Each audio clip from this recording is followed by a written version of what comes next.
So Reverend, sijui tuanza na wewe. Haina shida, anza na mimi. Yes, twende.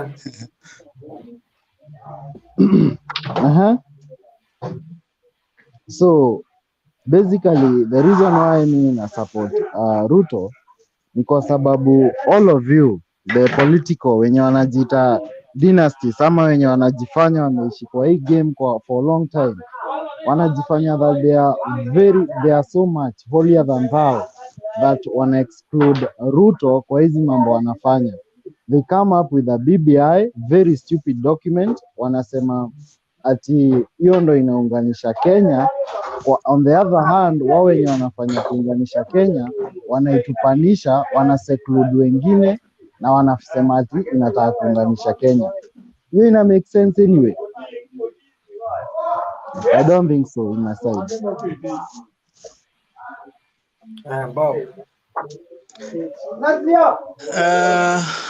Mambo ni mengi. Umejua Reverend ameanza kwa kusema kwamba anayemsupport sababu wengi wanamkashifu.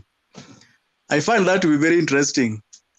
Inafaa umsupport mtu kwa yale anayosimamia, si kwamba hiyo ni kama sympathy ama kutaka tu kukua tofauti na wengine, na hiyo sio mzuri. Mimi nasema na support the handshake kwa sababu ya penye tumetoka kama nchi na kama Wakenya. We've been here for years. Tumejua shida zenye tumepitia kama Wakenya. Watu wamepigana, watu wamepoteza mashamba zao, watu wamepoteza mali, biashara zimekatika. Na iwapo watu wanaweza kuja pamoja, sioni sababu gani mtu mmoja akae kando aseme kwamba ametengwa, ilhali ishabainika wazi kwamba hakuna aliyetengwa. Ni mtu amejitenga mwenyewe. Na sababu yake ya kujitenga mwenyewe ni za kibinafsi, si za watu wengi. So ubinafsi ya mtu mmoja haifai ikakuwa mbele zaidi kuliko watu milioni 45. So nafikiri walio wengi wapishe. Lakini tukiangalia tunaona Raila, Uhuru, Musalia, 7 people were ganging up against Ruto. Hiyo si ni kumtenga? Hiyo president alitueleza wazi kwa presence ya Ruto mwenyewe kwamba alijumuishwa tokea mwanzo wa handshake. Kwa hivyo yeye ndio akaamua kujitenga. Hiyo sio kutengwa. Ukijitenga, hiyo ni sababu zake za kibinafsi, na ishabainika kwamba hizi sababu ni uchaguzi wa 2022. Kila generation iko na responsibility kwa hizo vizazi ambavyo vitakuja, na responsibility yetu iwezi kuwa kiti kimoja kwamba ni mimi kibinafsi tu lazima niwe president at the expense of a whole 45 million people. That is too selfish if you ask me. So the responsibility of this generation is to ensure kwamba the coming generations will never fight over resources, will never fight over elections, will never fight over tribe, and will never fight over gender, religion, and things like that. And that can only come through watu wakikuja pamoja, kama vile rais alikuja pamoja na Raila Amolo Odinga, na wakasema kwamba tushikane mikono, tuunganishe wa Kenya, to change constitution, kwamba mali itoke juu izidi kuteremka chini. Sisi ambao tumekuwa hapa kabla ya devolution, tunajua jinsi mashinani yalikuwa. Hakukuwa na maendeleo yote. Sasa hii tukizungumza, lami imepita karibu na kwetu kabisa, just a walking distance. Something that had never happened all my several years of life. So if the resources can be increased to that end, I mean, everybody should be happy. Reverend. Yes, I feel it so much hypocritical that somebody like Owin anaweza kuja hapa aanze kusema that ati mtu mmoja ni amejiseclude. I want to tell you this categorically. First of all, you people have introduced something that you called Tanga Tanga, and then you said you have something called Kieleweke. that was so much shun of stupidity according to me, because ninyi mlianza kutupea hizo majina na mkaanza kubrand wase. The second thing, mkakuja mkaanza kuwakimbiza, sijui mnawapeleka wapi, sijui mnawakimbiza kwa ICC, EACC, wengine mnawatishia maisha and all that. Then later mnakuja kusema ati wanaji-exclude. How does that make any sense? Hakuna mtu mwenye ako kwa handshake amekimbizwa ama akaambiwa akona makosa yote ama akona corruption in this world. But then nyinyi watu watangatanga tunaona kila siku, which is reality. Mnawakimbiza, mnawapeleka sijui ACC, sijui Ruto, sijui ako na kesi gani, sijui amenunua maweapon, sijui nini, just some fishy things. Yet in the other hand, Ruto ako na a very good agenda. Anasema tu hivi, we need to reduce the number of watu wenye wako na wealth, watu wenye wako na pesa, cause ni wadogo so much kulinganisha na watu wenye wako na hawana anything. So I find it so much good kwa huyu mtu mwenye ako na agenda, mwenye anasema we share resources kwa wenye wako chini, wakuje at least wagawane na hao wenye wako juu, of which wamekuja na kitu inaitwa wheelbarrow movement. The only thing about wheelbarrow movement si ya kusema ati wanapeana wheelbarrow ama watakuwa wakiwakon out of wheelbarrow. Hiyo ni slogan. Kila party inakuanga na slogan. Kama ODM wako na orange, unaweza sema wanapeananga orange? No, hawapeani orange. The same thing ina apply kwa Ruto. Amekuja na slogan ya wheelbarrow. Si kumaanisha anapewa say wheelbarrow ama anataka ma youth wenye ni graduates watumie wheelbarrow.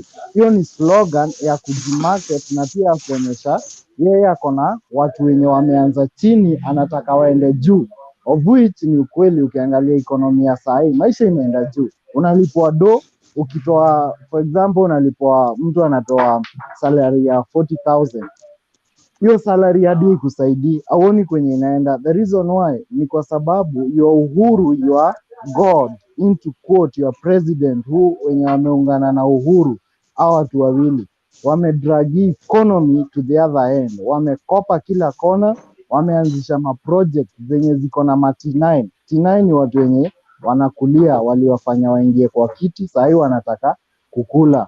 Tunasikia scandals after scandals, na hizo scandals hakuna kitu ina happen, hizo zinaenda tu hivyo just because wameshikilia handshake. Hawawezi prosecutiwa kwa sababu ni watu wa handshake. So I find it so hypocritical.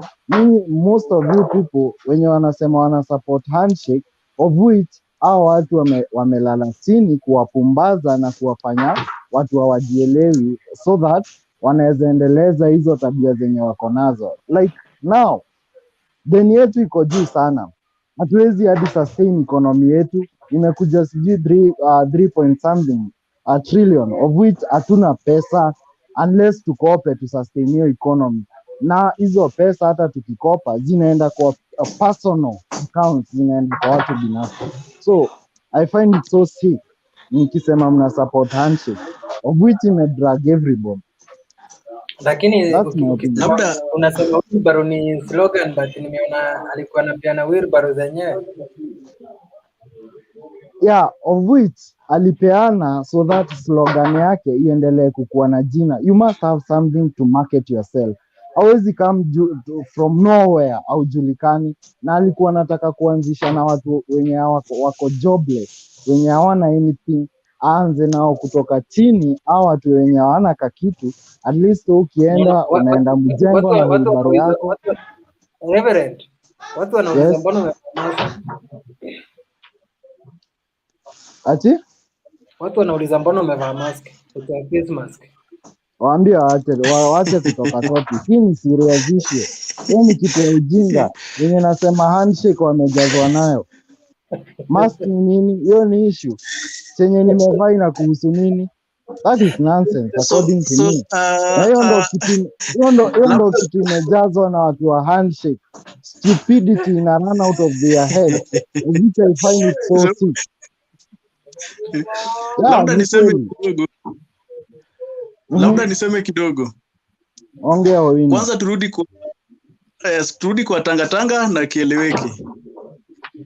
Tangatanga hakuna alisema yeye ni Tangatanga, ijapokuwa president alipeana mwelekeo kwamba watu waache kutangatanga. A country kama tu nyumba pote pale kazini lazima kuwe na order. Ndio rais aseme kwamba watu waache kutangatanga, inamaanisha kwamba alikuwa anaona kuna shida kwa serikali yake. Na watu wenye wangemsaidia pamoja na DP wake inaonekana walimuabandon, wakawa wanashinda, wameanza campaign immediately after the previous campaign. So hiyo ndio tangatanga. Alafu kukaja kwamba kuna madharau. Badala ya kumsikiza rais waache kutangatanga, wakaichukua wakaiweka kama slogan wao, wakaibandika kwa wenyewe kwamba sasa sisi ni tangatanga. I mean, hiyo ni madharau. Na uwezi ukamdharau rais. Hata jinsi tu hatuwezi tukawadharau wazazi wetu, however much we feel we are better. You cannot do that to the head of state. That is very wrong. And so this team that has now decided wajiite tangatanga, but kuchukulia kwa rais kwamba wawache kutangatanga, wameonyesha madharau makubwa sana kwa rais. Na lazima tujiulize, hawa ni watu walikuja kwa pamoja, wakapeana ahadi kwa Wakenya kwamba watafanya haya kwa miaka 5. Ni vipi ikafanyika kwamba sasa rais anasema hapana, mimi nitachukua mwelekeo mwingine? Sababu ni hayo madharau ambayo yamedhihirika kwa hiyo example yenye Referendum ametoa ya jina tangatanga. Turudi kwa kieleweke. Iwapo umeonyesha madharau kwa mkubwa wako kazini popote pale, na sasa tunazungumzia head of state, ndio hao wenye wanaunga mkono wa handshake wakasema kwamba itafikia wakati kitaeleweka kwamba huyu ni rais, si mtu wa kawaida ambao utacheza naye ama utamdharau. Na inaanza kueleweka kwamba walisema wako na numbers, hawana. Walisema wako na powers, hawana. Chochote ambao waliahidi kwamba watastop reggae, hawawezi. So kinaanza kueleweka going forward. Turudi kidogo kwa madeni ambayo Reverend analia kwamba madeni yameenda juu sana. Ni kweli. Lakini madeni yameenda juu sababu gani? Madeni yameenda juu kama hawa watu wa tangatanga wako wapi? Walikuwa serikalini. Kwa hivyo madeni haifai ikuwe campaign, haifai hata tuidiscuss sababu inashika pande zote. Walikuwepo watu wa tangatanga pamoja na watu wa kieleweke. Kwa hivyo tuzungumzie mambo yenye yanaweza tu egemea pande moja. Hatuwezi sema madeni kwa hivyo kiongozi wa tangatanga ndio naibu wa rais hata tunapozungumza kwa wakati huu. Mbona hajasaidia rais kupunguza hii deni? Haya, wanazidi kukopa hata kwa wakati huu. Hawezi toka nje ya serikali alafu akuje adhulumu hiyo serikali na kusema kwamba hiyo serikali iko na deni. Yeye ameswama upande gani akiwa anasema hayo, na at the same time bado anakula mshahara? Na si peke yake, akona timu. It is a whole office earning salary yet doing something that is totally different kwa kazi yenye anafaa kufanya. So jinsi tu Raila anasema kwamba hamwezi mkapata mtoto pamoja alafu mtoto akitoka na upungufu wote unalaumu mwenzako, unatoroka. That is not a sense of leadership. Kama unatafuta leadership, uongozi wa nchi, ushaonyesha tabia za ukora, tabia za kutokuwa na msimamo. Hizo ndio sababu ambazo sisi wengine tunaona kuna ukora fulani kwa hii mrengo wa tangatanga yenye haifai kupewa nafasi ya kusonga mbele wala kuchukua uongozi at the highest level. Kwa mfano tukirudi kwa BBI, unaona kwamba kuna nina support, si support, ninataka hii, sitaki hii. Hakuna msimamo, kusema tunasikiza wananchi. What is leadership? Leadership ni kuchukua hatua na kuelekeza watu wako, unawaambia barabara ndio hii. Sio kukimbia kwa watu. Moses alilead watu na Joshua kwa maji. Watu ndio walikuwa wanataka kurudi, lakini wakawaambia hamwezi rudi, naelekea mbele, sababu wao walishaona mbele. Lakini leadership ya tangatanga ni wanakimbia kwa watu kuuliza nyinyi mnataka aje. Then why are you a leader then? Why don't you just be like a normal mwananchi? If you don't qualify to be a leader, then you stop being a leader. Okay, nimekuelewa sana, but first of all, Owino, you must understand what is nini namaanisha kusema head of state. Head of state ni kumaanisha akona powers over everything. Yes. Akiamua leo huyo Ruto hatakuwa na mamlaka yoyote, hatakuwa na any say, atasema hivyo, of which alifanya na kila mtu akakubali, hakuna mtu alikataa. Sahi Ruto is just a running office with no portfolio, ana anything, hawezi sema anything, hawezi ongea anything, ako tu hapo ameshikilia tu hivyo, anakaa tu mtu ana anything, ni jina tu ako nayo, unanielewa? So I want you to tell me, Yes. Sasa unataka afanye kinaeleweka. nini? Hiyo si kueleweka, hiyo ni upuzi. Mtu alikusaidia clinch into powers, akasimama na wewe for first election, akawakusanya, akaleta watu wote pamoja, mkiwa sawa, mnavaa masuti, matai na kila kitu, mka ascend into power the first time, hiyo ikaisha, hakukuwa na shida. The second thing, mka clinch into power mara ya pili, the second term, after clinch into power, ndo sasa unajifanya we umeokoka kuliko wao wengine. Hao wengine ni corrupt, hawataki kuhusishwa kwa mambo za development, so unaanza exclude, unasema hawataki story za handshake, hawataki hizi, hawataki maendeleo, washaanza kucampaign, you see. So ameanza exclude. The reason is why, ni kwa sababu Uhuru Kenyatta ni mtu selfish na ni mtu hawezi ongoza hii nchi na integrity. Anategemea au watu wake wa familia wampe the directives. Kama anasikianga, I just hear, it's not a kitu najua, anachukuanga orders from her mother Ngina Kenyatta. Akona mtu anaitwa Muhoho Kenyatta, au ndo anamwambia venye nchi itaraniwa. Matumbo crat, watu wako na hamu ya kudrain nchi iende into nothing. Aliadmit yeye mwenyewe akasema Kenya inapoteza 2 billion per day. Imagine the head of state akikuja anasema hivyo na mnangojania na lidi nchi. Which kind of leader is that? The moment walikuwa na Ruto, huyo jamaa alikuwa mtu stable, mtu anaonyeshwa the way forward, because Ruto ni mtu ako na agenda, ni mtu anajua how to run a government. Huyu ni mlevi wa kawaida, ana anything. Ye kazi yake ni kuongozwa na Murathe na Atuoli, akaingiza Raila akamtupanisha. Uzee imeingia Raila, ye kazi yake afikiri mtu wa kawaida, anataka tu vitu za zamani zenye zimepitwa na wakati, ndo anataka tu kuimplement. Hakuna kitu ako nayo, hakuna kitu anasaidia hii nchi. Niambie, hebu sema kitu amesaidia hii nchi nayo, isipokuwa hiyo kitu anasema handshake, of which ni nonsense. Hata uliza kwa comments, handshake ni nini? Most of them watakwambia ni upuzi tupu tu. Wakakuja na handshake, wakakuja na BBI, of which ni document yenye imetengenezwa kusuit hao wenye wako kwa power. Usiwaidanganywa na mtu. This nakwambia clearly, ati Uhuru, Ruto na Raila, kuna mtu ana care about you? None of them. Uliona MCA after wameambiwa watapewa grant ya 2 million, wamekuja wamepitisha BBI wote. Leo tumeshuhudia akienda Gatanga Ruto, ma MCA wenye waliangusha the same BBI wamekuja wakimpraise, wakisema huyu ni tunachagua, huyu ni kiongozi wetu. Why? Because all of them ni wa selfish, wanataka tu chenye wana benefit, hawataki kujua una benefit nini.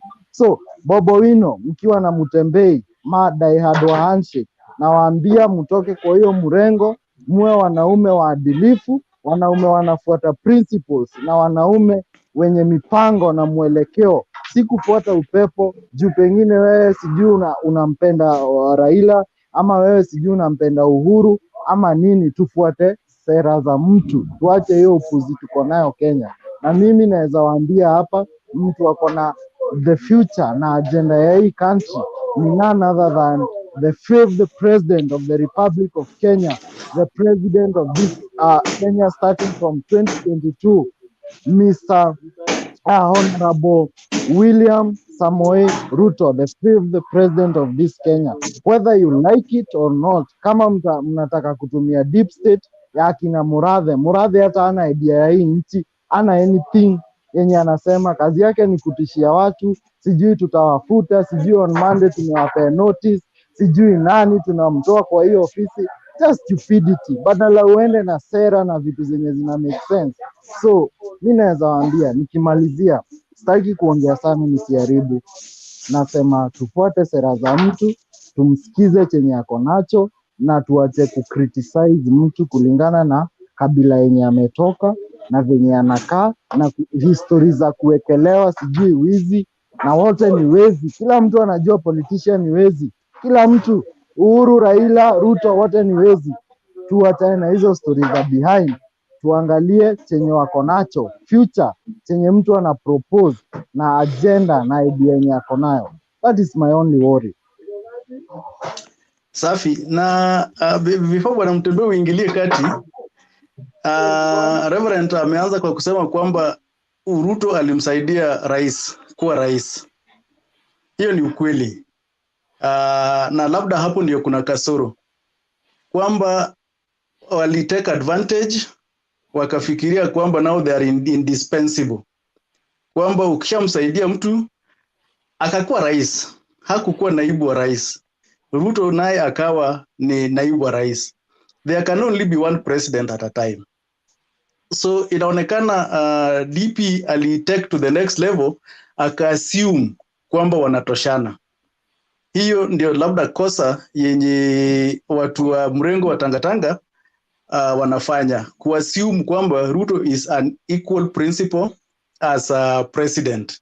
And I think that would be very wrong in undermining the head of state. Now, kwa kuuliza kwamba hauelewi Raila amefanya nini, hiyo ni swali yenye labda tunaweza debate leo na siku nyingi sana zinazokuja. So I will just mention a few things, and hapo ndio kuna ukweli wa mambo. Ya kwanza ni devolution. Single-handedly, of course with a few people, wengine hata walikufa along the way wakifaitia devolution. Na hakuna mwenye anaweza kana kwamba devolution haijasaidia hii nchi. So hiyo ni kitu amefanya.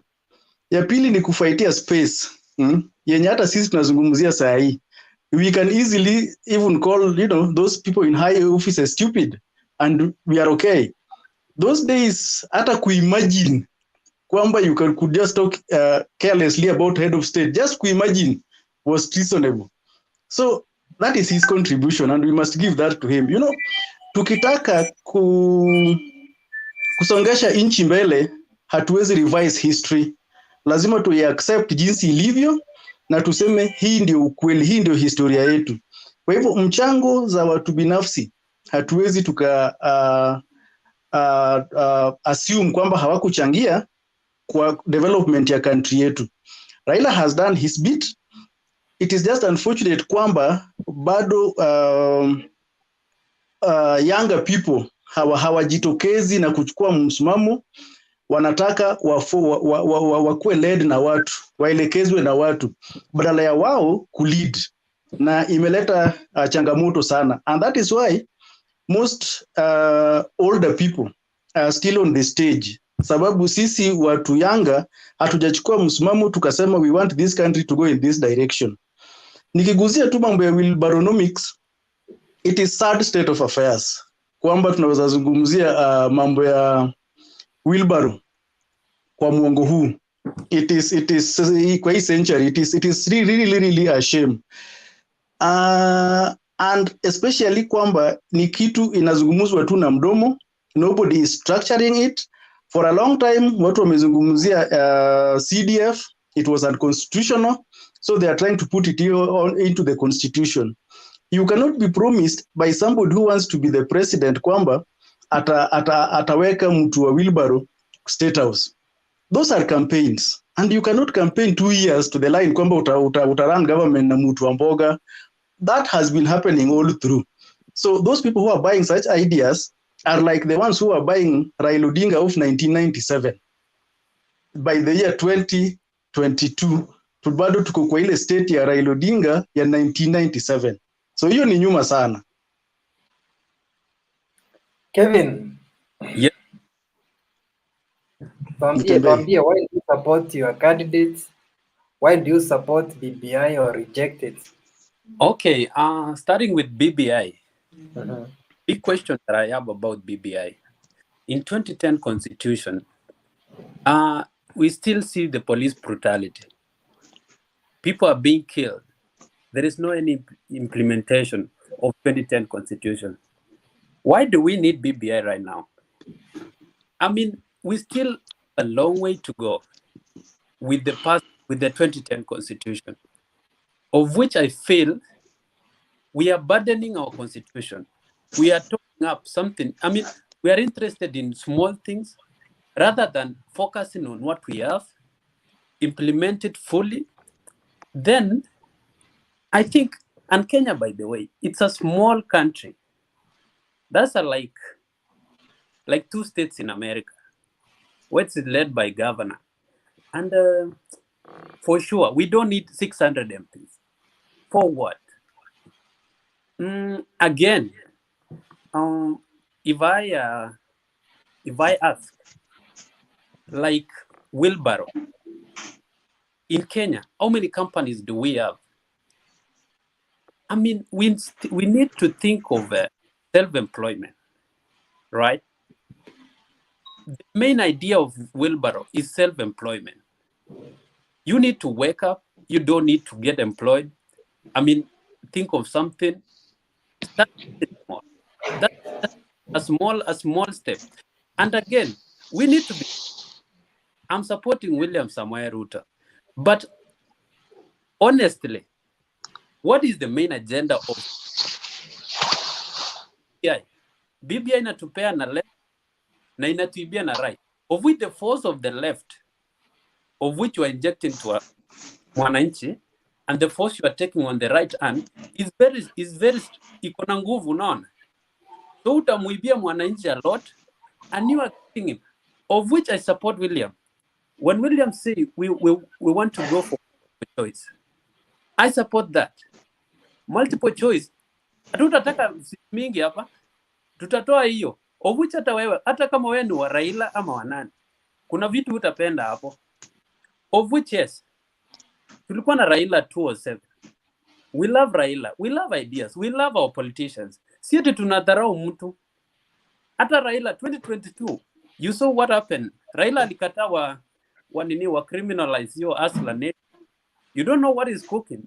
That's why, as citizens of Kenya, we need to be wise, to come together. Or we know, I need to meet you and we talk, we discuss some issues about our country in good mood. See, ati tukuwe na pressure ati because we are a country and you're supporting William, is this and this. Again, corruption. How can Uhuru inject corruption directly to the MCS? How can you promise car grant in such a situation where we are dealing with BBI? That is direct corruption.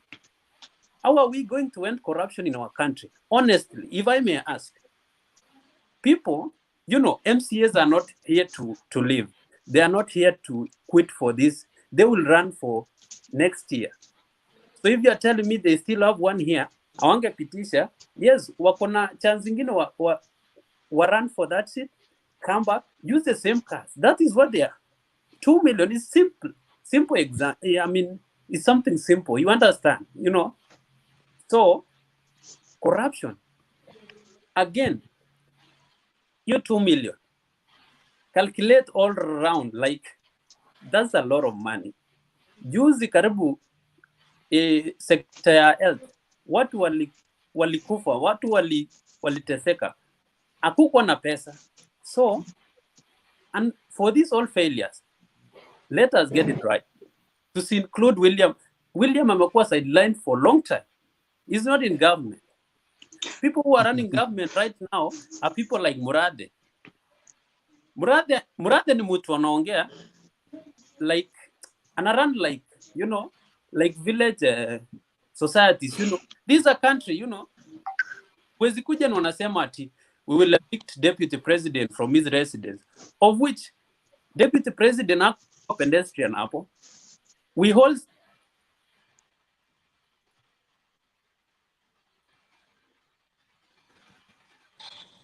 for people who are coming from Lakeside, Rift Valley, Coast, Wajir. We need to think as citizens. It is a high time to think as citizens. Leave alone, you are supporting who? Yes, I'm supporting William Samoei Ruto, but sometimes I don't support everything. Unlike the people who are supporting Raila, they support everything Raila. So, Okay. I have an opinion about my candidate, you know. So, honestly, let us think like Kenyans. Let us stop thinking like what Ruto is thinking, like what Raila is thinking, like what Uhuru is thinking. Those are people who are creating the opportunities, you know. Wanataka waongeze hizo masits wakae vizuri, and that is it. So we need to sit down, discuss this issue, and rule. Twende BBI soon, tutaenda election referendum. We finalize the issue na wajue we are citizen and we rule this country. They don't rule. We were the one who employed them. I think that is my ideas about it. Okay. Yes. Bob. Nakubaliana na wewe kwamba we need to think as Kenyans and not thinking the way our leaders think or the politicians, so to speak. Yes, sir. Hiyo ni kweli. And I think that is why we are here.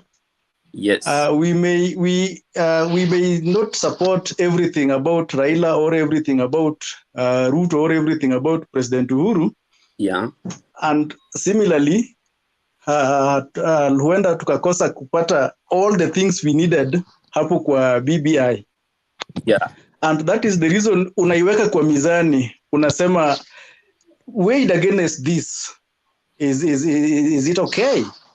Yeah. So tukiweigh against where we are coming from as a country, then we have a reason to support the handshake and BBI. Yeah. Because nobody will get it 100%. And as they rightly say, this is just the first amendment. There shall be several amendments going down. Yeah. And that is why now it would contradict the multiple choice aspect. Yeah. The multiple choice ni kwamba inataka tukue na something that everybody agrees to almost 100%, or that we knock out some things that we don't agree to. And of course we agree that hiyo itakuwa tedious at the ballot. I know. Ya kwamba MCS could wait, I think on that one, the issue of the 2 million bribe, I think that one we are in agreement. It was not the right thing to do. And especially right now where the country is struggling. Hiyo haikuwa ishara mzuri. That one was not right in my view. Yeah. But hakuna pesa imepeanwa, mbona mnasema 2 million grants? You know, ahadi ni deni. Ahadi ni deni na Uhuru alisema si ati hiyo ahadi ilipeanwa. The ahadi we are talking about was given in 2014. No, but this is written.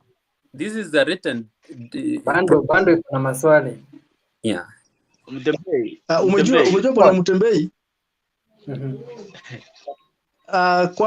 Kwamba yes it is written, but kumbuka kwamba hawa wajamaa washapitisha on the basis of that promise largely, so it has influenced them. Umejua any form of influence is bribe and should be wrong. It is coercion. Even if somebody were to put a gun on your head, alafu useme ndio, alafu kesho yake useme vile our friend that has just left Referendum was telling us kwamba leo watu MCS wa Murang'a walisema Ruto. Umejua now that one is being deceitful. Hamwezi sema hii leo alafu kesho mseme hii na bado mna claim your leaders. Those are the things that we need to correct as a country. Bobo, we know. Yes, Frank. Yes. I just want to correct. Please do. I'm happy that nimekuwa hii conversation. Nilikuwa offline but nimeingia hivi nikapata mkiwa live. Mimi napenda siasa. Na mkiwa na kitu kama niache nje.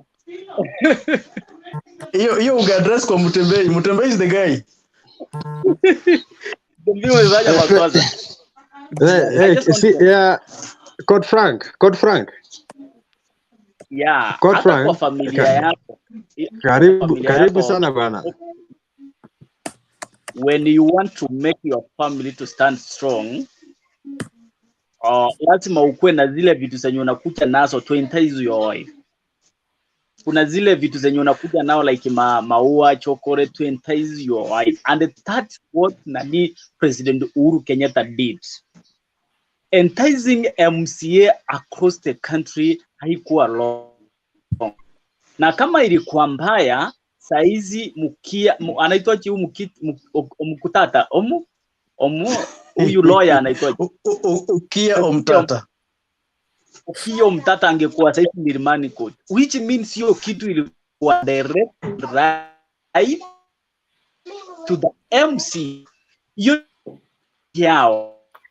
Wacha ni some of us for those Frank unapotea siku moja Bobo Wino uta MP na utakuja kukumbuka hii. Linasema one day Bobby Owino atakuwa MP MCA. Mnanipata? Amen. Kabisa. Sasa hii kitu itakuja kukusaidia.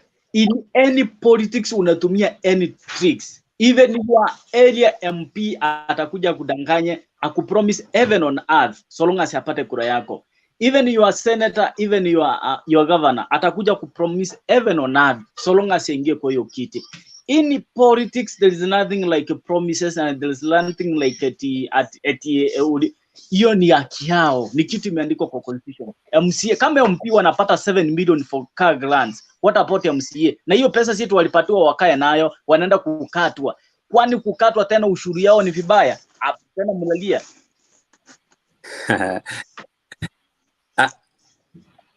Frank, I want to answer you on one thing. Sijui kama ulipika tukiongea na Owino about we need to be Kenyans. We don't need to be pulled by politicians. You know the injection yenye politician wametupea, it's so wametuject na heavy antibiotic yenye hata tumejisahau wenyewe. Kevin, I just want to tell you, in Kenya, Kenyans are divided with three things. One is religion, two is football, EBL, like now Chelsea and Manchester United are playing, game. Three is politics. You can't take politics out of Kenyan mind. Ujenielewa? I was not taking that direction. Tulikuwa tunaongelea about Gagrant venye umeongelea. This is a constitution they want to change, right? They want to implement, right? So there is this issue like you give you say that you need to entice. I don't think that is a good idea. Look, if for example somebody from the ground asimame tu like, yes, I want to nienda against this constitution, na akuwe na mind ya citizens, then someone, because that is a sitting person in a government, he has all authorities, everything. The reason is this: mtu wako chini, yes, ukisema lazima uentai, which means anything that the president will raise in Kenya will go through. That is simple statement. I mean, I can put that in a single statement, like, if you are sitting and you want to inject something to a country, it will pass because you are on the top, because you are not even with 100,000, with 2 million. That is huge money.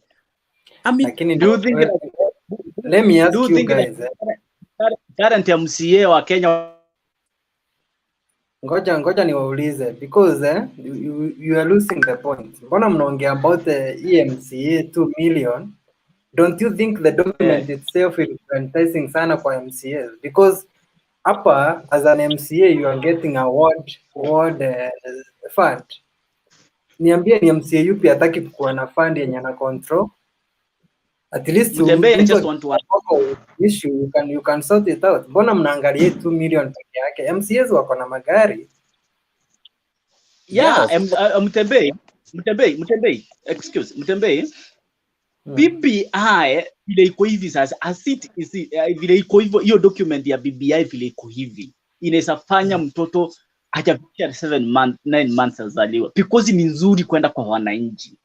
BBI is the best document ever ambayo imekuja kusaidia wananchi. Hiyo peke yake itafanya MMC yote, hata kama si ka grant, apitishe hiyo BBI asubuhi na mapema. I've been telling my friends, I've been inciting my friends that we must support BBI. We have to go with the BBI. Kama tunataka end corruption, if we want to end corruption in Kenya, if we want to end bad leadership in Kenya, just support BBI. And that's why some of the MC hata ukiwauliza watakwambia ya kwamba I never passed BBI bill in my account just because of a car grant.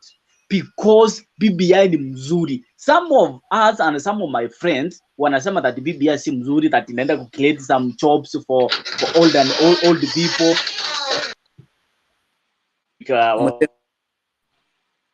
Mutembe. Yes. Okay, Frank is still talking. More. Frank. Kevin aendelea. Nilikuwa na swali na Sam inaenda economic substance. No. Frank na Mtembei. Zile shida zenye tumekuwa tukipitia kama sisi. Okay.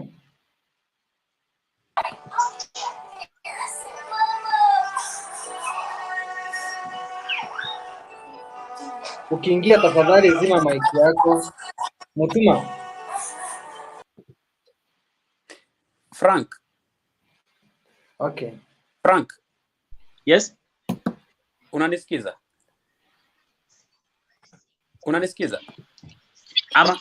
Niko live, nasikika. Okay. Yes. I have a question. You know this BBI bill venye sielewi unasema good. It's something that I need to continue. Before you continue, Kevin. Before you continue, Kevin, there's something. Nataka like even the most important 3 points in BBI. Nataka roll out like this one. Na unielezea. You need to, staki tuongee like BBI is good. Yes, it has a lot of things going on inside. Nataka point out even the most important 3 that you think it will bring unity, it will end corruption when you come sema. I need you to point that out, because let us be honest. Sometimes we are strange in our own country. These are not angels we are dealing with. We know our people. So we are bringing BBI to the same people. So I need you to tell me, please, tell me which one and which one do you feel? Yeah. Before we continue, I know some of our friends and some of our followers wanna watch. Please, ingia kwa YouTube channel. Kama uko na YouTube account, you type J-Code Frank. Asante sana Mtembei. I'm doing my advertisement, usione vibaya. Type J-Code Frank, subscribe to my channel J-Code Frank. Please. It's my humble request. Umeuliza ile kipengele, wanasema kipengele ambacho kinaenda kusaidia wananchi wa Kenya. Kitu ya kwanza, ukiangalia kwa ile kipengele inasema winner take all. Yaani mshindi wa presidential election anachukua yote. Imeangazia hapo ndani. Na kuangazia imeangazia kuwa in every election ukiangalia Kenya from 1992 mpaka 2017 kuna familia huwa inalala imekosa baba, imekosa mama, imekosa kijana wao just because of election. Kuna mtu alishinda, mwingine akalalamika ya kwamba nimeibiwa, watu wakaenda maandamano wakauliwa. Mimi nimesoma BBI na imekuwa included ndani ya kwamba hakuna bloodshed kwa next election ambayo tunaingia. That's why I'm fighting that BBI ingepita haraka ndio tuingie kwa election ambayo inaingia. Kitu kingine ni kwa vijana. Kama wewe ni kwa university ama shule. Don't tumaliza hapo, nataka nikuulize swali moja. Like now we have the coalition of Kalonzo Musyoka, we have what is the name? We have 4 guys in right now wameungana, right? Yes, the winner takes all.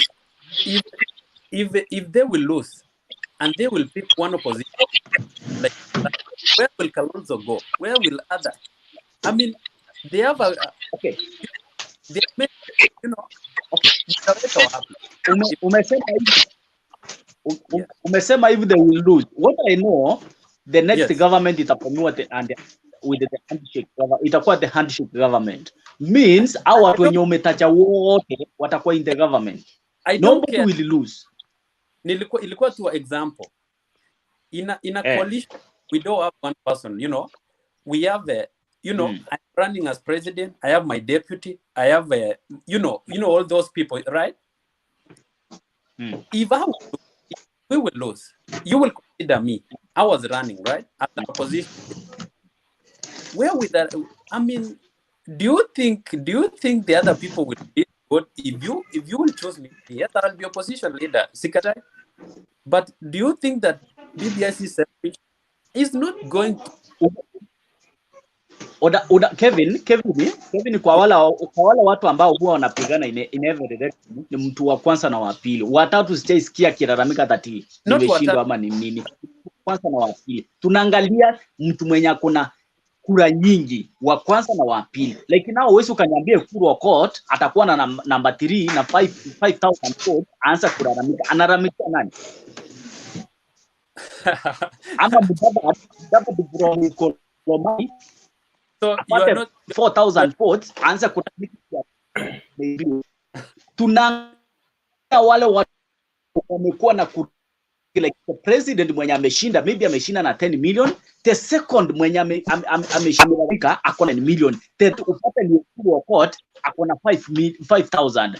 Huyu watatu unamwacha. Hizo kwanza ni draw, unamwacha. Unaangalia the second. Mimi naongelea ama BBI naongelea the second person mwenye atashindwa atakuwa wapi. That's why BBI inasema atakuwa na ofisi ya opposition, official opposition with inaitwa shadow cabinet. Atakuwa na shadow cabinet, atakuwa na ofisi ambayo itagharamiwa na serikali. Unaona, huyu president akichukua, maybe ataangalia wale watu wenye wamemsaidia from marginalized community like Somalia, like Okiek, Rendile, achukue deputy president, achukue prime minister, achukue first deputy prime minister, achukue second deputy prime minister from there. Then ikifika kwa mambo ya parastato, hapa ndio watu wengine wataingia. Sie tunasema tatia wengine wataenda wapi, watalia nani? Mtu kama Kalonzo anaweza kuwa the best speaker of the National Assembly. Mtu kama Wetangula anaweza kuwa speaker of the Senate. Kwani akipatiwa kiti na pesa na car grant atakata? Okay, educate me. Ama ikuwa from Turkana patiwa parastato atakata? Okay, umeongelelea number 3 ya kilos. I need you to explain, I mean, what is the meaning of inclusivity tukiongelelea BBI? You are talking of inclusivity. I mean, I think Kevin, hatuwezi kuongelea inclusivity wakati umepata 5,000 votes. Tunaongelea inclusivity mtu mwenye amepata milioni 1 kwenda juu. Mtu mwenye Ekuru kote hata akufikisha 500,000. Huyu atuongelei alikuwa number 3 akae kando. Aende tukana ulizo senator. Tunaongelea mtu mwenye alikuwa na over 1 million votes. Mwenye analalamika kwamba ameujua. Okay. You are right on your side. Ujeni seduce vizuri. Sije kuelewa vizuri. Ujeni. Jaira. Bobo wino. Bobo wino ongea kitu bwana. Ongea.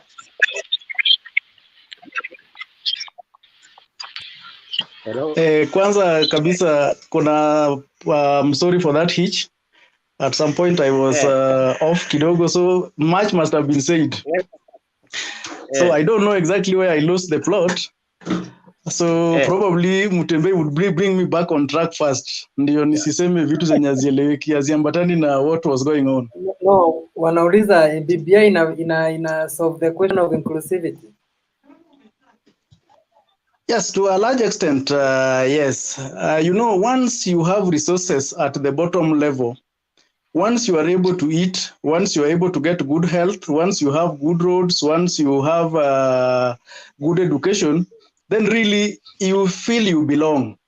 Issue hata ya vita na kuprotest na kufeel excluded huwa inatokea kama kuna tu kiti kimoja ama viti vichache at the top, and then now every other person is left out. That is why people come to the streets. Lakini these resources by itself is inclusivity. once you have resources that are helping you run your life, you really would not want to care so much about who is at the top. So the inclusivity starts in the distribution of resources. Ikiwa kwamba watu wa the deep village where I come from in Ugunja feel that the money has come from Nairobi, so theirs will just be to be waiting for that money to come from Nairobi. No matter, it doesn't matter who is in Nairobi. They don't care as long as the money comes. So that in itself is inclusivity. And I think that is very, very important. At the top level, once we have all this, the expanded executive, again, that is inclusivity. When we have opposition politicians officially in parliament, that is inclusivity, because this official opposition leader will not be sitting somewhere in the streets. He will, and of course, Frank talked about shadow cabinet. In the 90s, when the first 10 years of Moi, we used to have shadow cabinet, and it even builds politicians. We used to have very eloquent people like Wamalwa, who could really, put Moi to task. And it is funded by the state. So that in itself is inclusivity. So inclusivity is not about picking individual names. It is quite a broad compound item in the BBI. Okay, Kevin. So there's a guy anasema that Frank, ngoja Kevin atuambie. Kevin, umekuwa convinced? The way Owino have some good ideas. Sikuwa nimeelewana na Frank like the third person we don't want to care. Inclusivity, we need to reach everyone, Yes. According to the way Owino may elaborate the real thing about, that is the direction. Even BBI, if we discuss the way, like the shadow cabinet, yeah, that is how we will feel like we belong. Because I was saying, I'm supporting William Samoei, fully. But we are ready for anything. This is a battle, and then at the end of the game, we need to find the leader, the winning, Ruto. So we are, Ruto. I know. Kevin, Ruto. I know.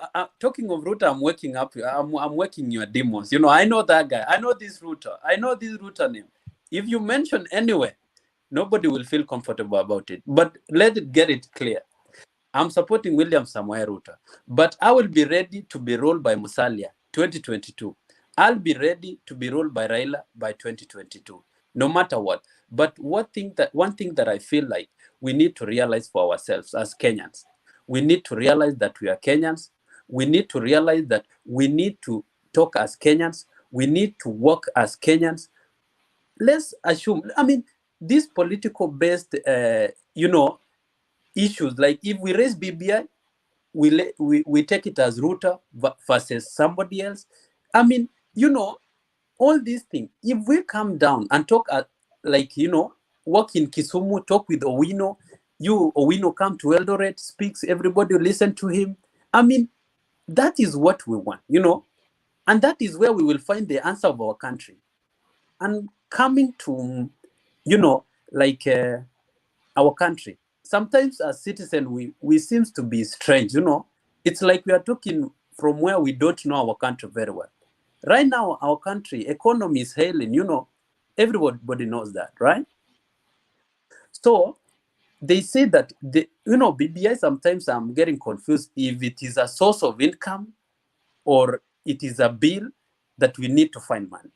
If you talk raising from 15% to 35% to the county, I'm asking myself question. Right now, governors are complaining of the 15 that have been guaranteed in the constitution, like they will be getting 15. And they are talking of 35. I'm asking myself, these are being margined from 15 to 35. Is a difference of 20. If it was even difference of 10, it will make sense to me. This is like taking this is like 60%, increasing 60%, of which there is an hidden question mark in that point. Like, where are we going to get these resources? Again, we are burdening ourselves. We are adding 600 MPs. We are supposed to pay, we are supposed, I want an honest decision. Like, we need to retain our constitution, our constituencies. We need to retain our people, and let's take it simple. Let us not be strange. Like, we will get money from elsewhere. We are the people who are supposed to pay these people. Let us be real and honest. Let us be frank about this thing.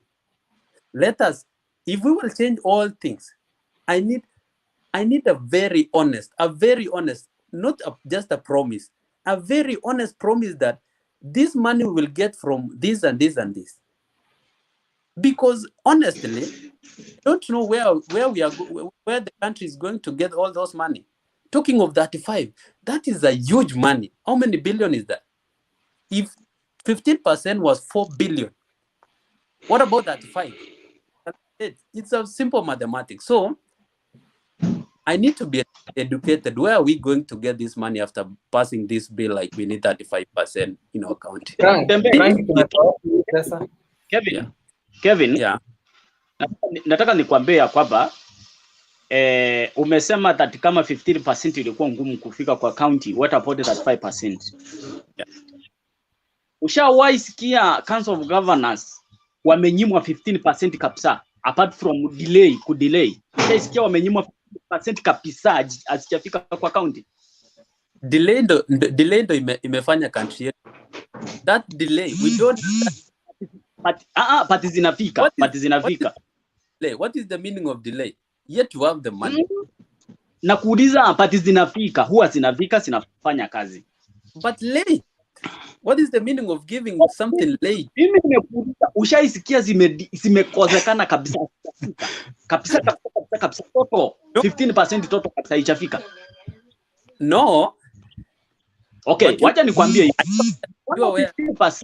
Nasikiza kama 15, you are aware we've been moving 15% and France looking for support our economy, right?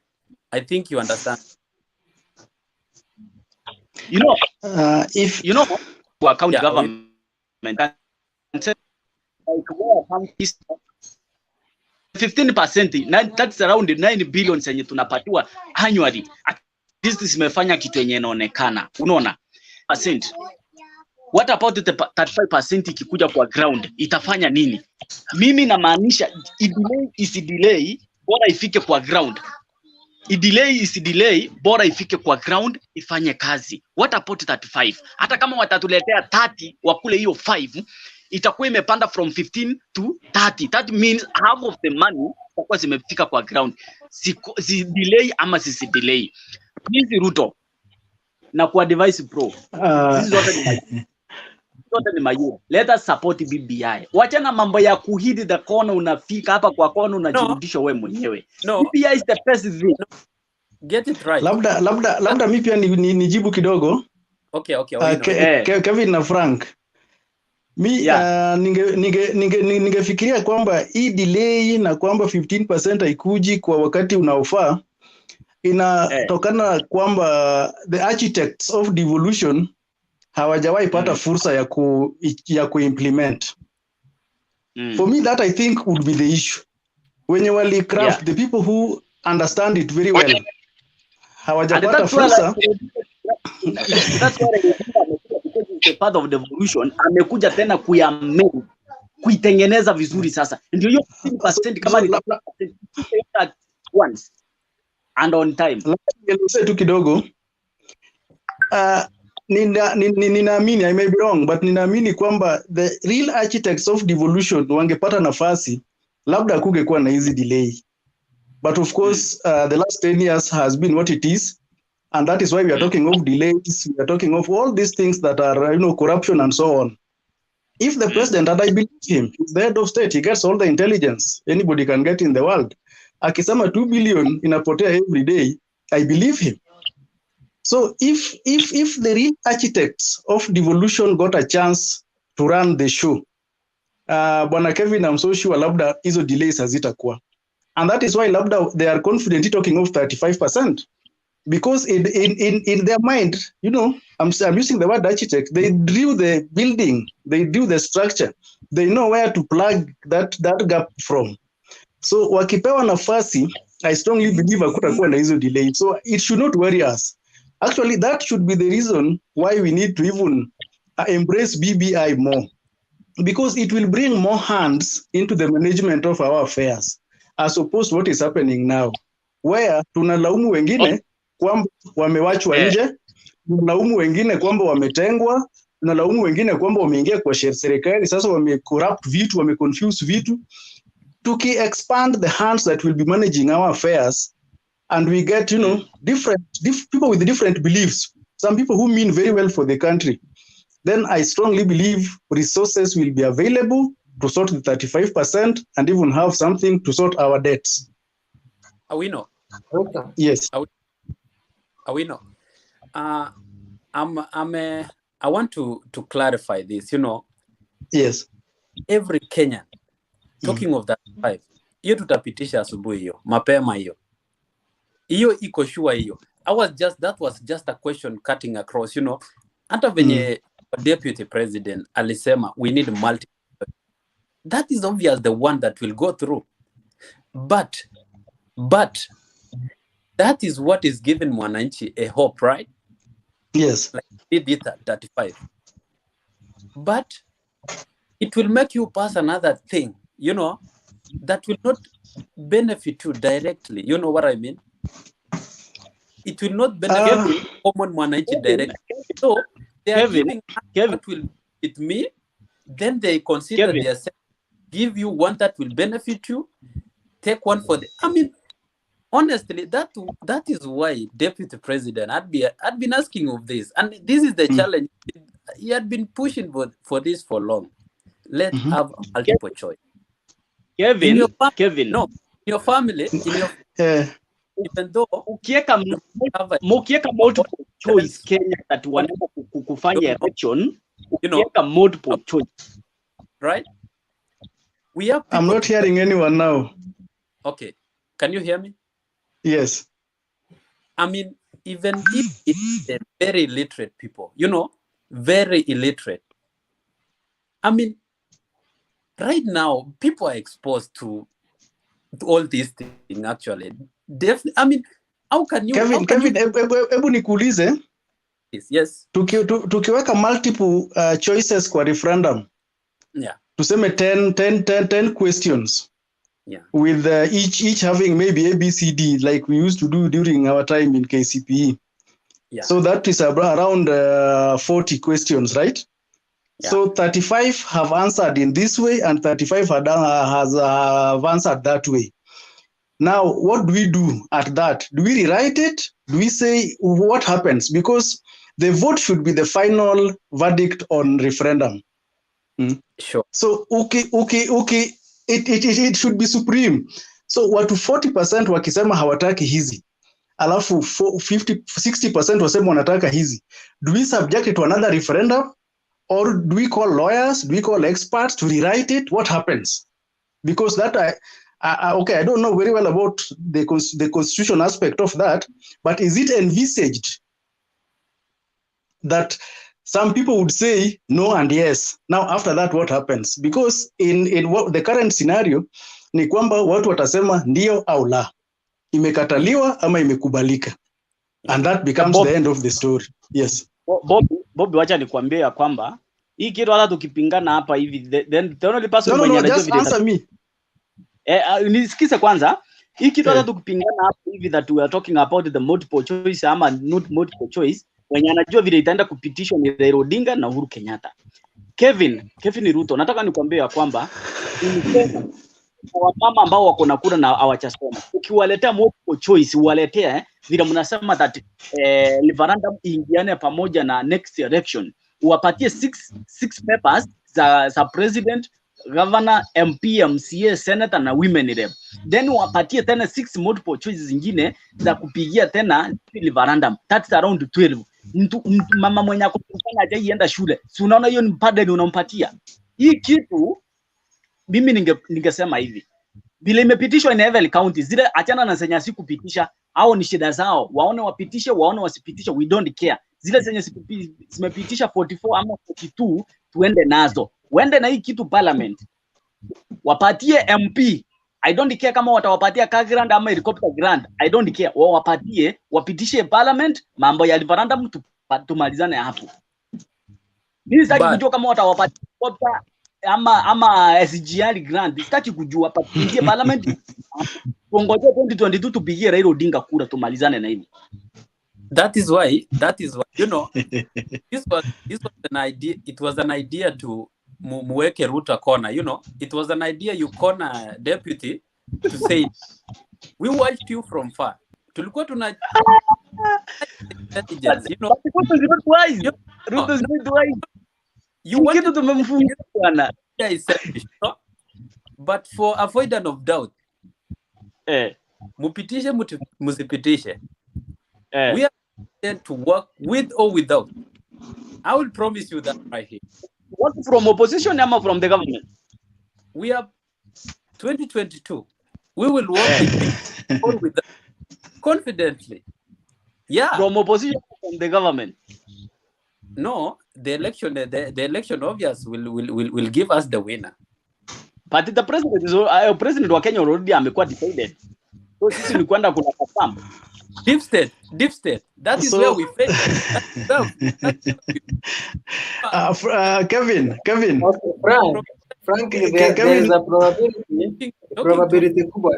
Kevin kidogo, probability kubwa ni 2022 Ruto ndiye anawin. Correct. So you can continue. And that is what I wanted to say, Bwana Mtembei. Kwamba let us first of all, and I wanted to persuade Kevin kwanza tupitishe hii kitu kwa pamoja. Ngoja tu tupitishe kwa pamoja including with you. Wait Kevin, please. Please. I want to tupitishe pamoja. No, I want to talk about before you go. Constitution inakuja na ni wewe na mimi, everybody ana decide, right? Yes. If you watch a clip from Deputy President a few days in Andy, he said not, you know, I would not challenge anything that citizens choose, you know. So tomorrow, if you go to referendum and you choose like you need this constitution, Deputy President is honest. Is like, I would work with it. No problem about that. So, but already Ruto, tell your party that I just want William Ruto record akisema ya kwamba atasimamisha rege. Uingie NTV ndio niliona hiyo clip. Hata kwa video za Mtembei ama uingie kwa page yangu ya Code Frank, utapata William Ruto akisema hii rege bwana tutaisimamisha. Wakatembea wakasema hata hakusoma before the bombers ile ya kwanza. Hapo na kwa BBI. Patema kwa hii rege imefika kwa BBI, umetafuta hiyo 1 million zenye walikuwa na imefika 3 million tumewapatia kwa county boss. Wakasema MC waende kupitisha, MC wamepitisha. Sasa hizi amekuwa, unajua sasa ile watermelon yenye Kalonzo alikuwa nayo imekuwa handed over to William Ruto. Amekuwa kifight kitu, amefika sasa hizi ameanza kusema that ile kitu wananchi watadecide. Wacha sema hii kitu amemshinda asubuhi na mapema, amekuwa cornered, then we move on. Ni nini anaendelea kutusumbua? Hawajawasumbua? Labda nichangie kidogo. Actually, Bwana Kevin, for me that is actually where I also have a problem with DP. Yes. Kwamba anasema ataitumia jinsi itakavyotokea. Umejua that is fence sitting. And here is a scenario where we need leadership. Yeah. We need leadership and hapo ndipo tulianza na wewe tukasema kwamba sisi kama wananchi we need to take a very strong stand that is haijaegemea upande wowote to save our country. Save our country. So much so that if a leader says no to a national issue, then he should have integrity enough to say if it passes, then I will not even vie. Because I would not want to work with it. I will be honest.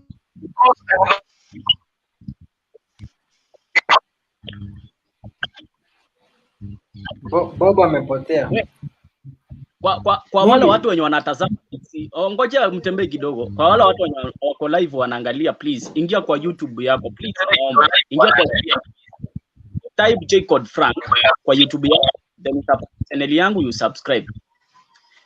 Kwa politics Kevin, tunataka mtu mwenye ako na consistency. Hatutaki mtu mwenye akifika Bajiko anaongea different thing na chenye ameongea akiwa Keno. Tunataka anaongea the same thing. It's like football. Ama ukienda kwa court, ukisimama kwa court, leo uongee hii, kesho uongee ingine, contradict mwenyewe. Simama mmoja hadi mwisho. William Ruto anajicontradict na anacontradict wafuasi wake. Okay. The guy has been fighting BBI from the first day. The guy has been fighting handshake from the first day.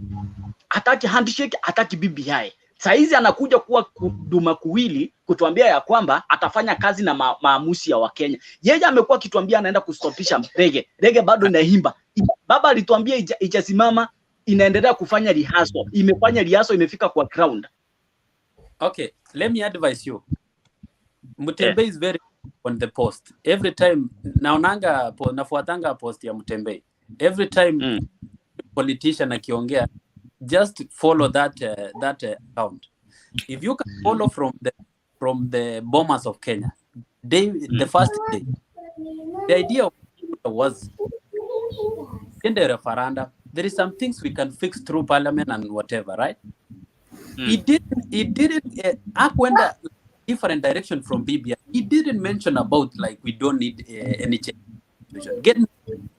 Secondly, venye ilikuja pressure ikaenda juu sana, akasema yes, ishakubaliwa. Venye ipitishwa like ngoja kidogo, kumbe kubali pressure ilimfikia. Asante sana, endelea. Not pressure. I like our deputy. He's not big. He's not, you know, he's not somebody that he believe in his whole muscle, right? Ange believe in all his whole muscles, angekuwa ameenda no, but he believes in, right? Tupatie time Keweli aongee. Keweli, hebu ongea na wewe, contribute bwana. Keweli una support nani? Na una support BBI ama unapinga? Thank you so much, gentlemen. First of all, naitwa Kewel, and I've been following up this broadcast from the beginning, and we started so well. Mnanisikia kwanza? Yeah. Yeah, we started so well. We were so objective. We had no sides on whom are we supporting, whether Raila, whether Ruto, whether Musalia, or the other ones. Yeah, we were trying to discuss something to do with this country and where we are headed as a country. Yeah, sure. And so my objective in this case is for us to discuss as wenye nchi, not wananchi even, wenye nchi. Where do we want this country to head? Where do we want things to be done in this country? Is Uhuru doing the right thing? Is Raila having something that this country wants to achieve? Does Musalia have something that this country has been yearning for over the years? What are we learning from our past? So if we got the fundamentals of all these things that we are yearning for in this country, I think we'll be having a sober discussion. Do we need BBI now? Are we in a constitutional moment, as Uhuru said the other day? Is everything aligned that, 2010 has brought us 10 years now, so to speak, and do we need a constitution amendment or a review as of now? How did we get 2010 constitution? Remember, it's been a journey, and one thing I want to appreciate about Raila Odinga, he's been a real soldier, and he's been so objective in seeing that this country gets what I can say Mama Mboga is yearning for, and that Tajiri yearning for, a fair and I think that this is really looking for. When Bob Owino said that, Raila has fought this thing as himself, I agree with him 50-50. I don't agree with him. This thing about Kenya with the constitution was fought all the way from the 60s, from the 70s, from the 80s, 90s, and we are still trying to put this thing in order. So I appreciate Raila Odinga because he's been in the front line, fighting for this country, being consistent, being objective. And I think if there's someone who has understood for a long time, is Raila Odinga. And for that matter, I would say that Raila needs to be given his respect he deserves as a nationalist, as a statesman, and as a citizen. Because if you see from the times of Kina Matiba, Kibaki, and all those fellows in the 90s, you know, when when Raila joined KANU in 1997, I think somehow he lost the direction of what he's been fighting for. And then later on in 2003, when he was almost running off or deviating off from the Kibaki Tosha thing, is the time he realized that, oh, I need to get back to going for the constitution.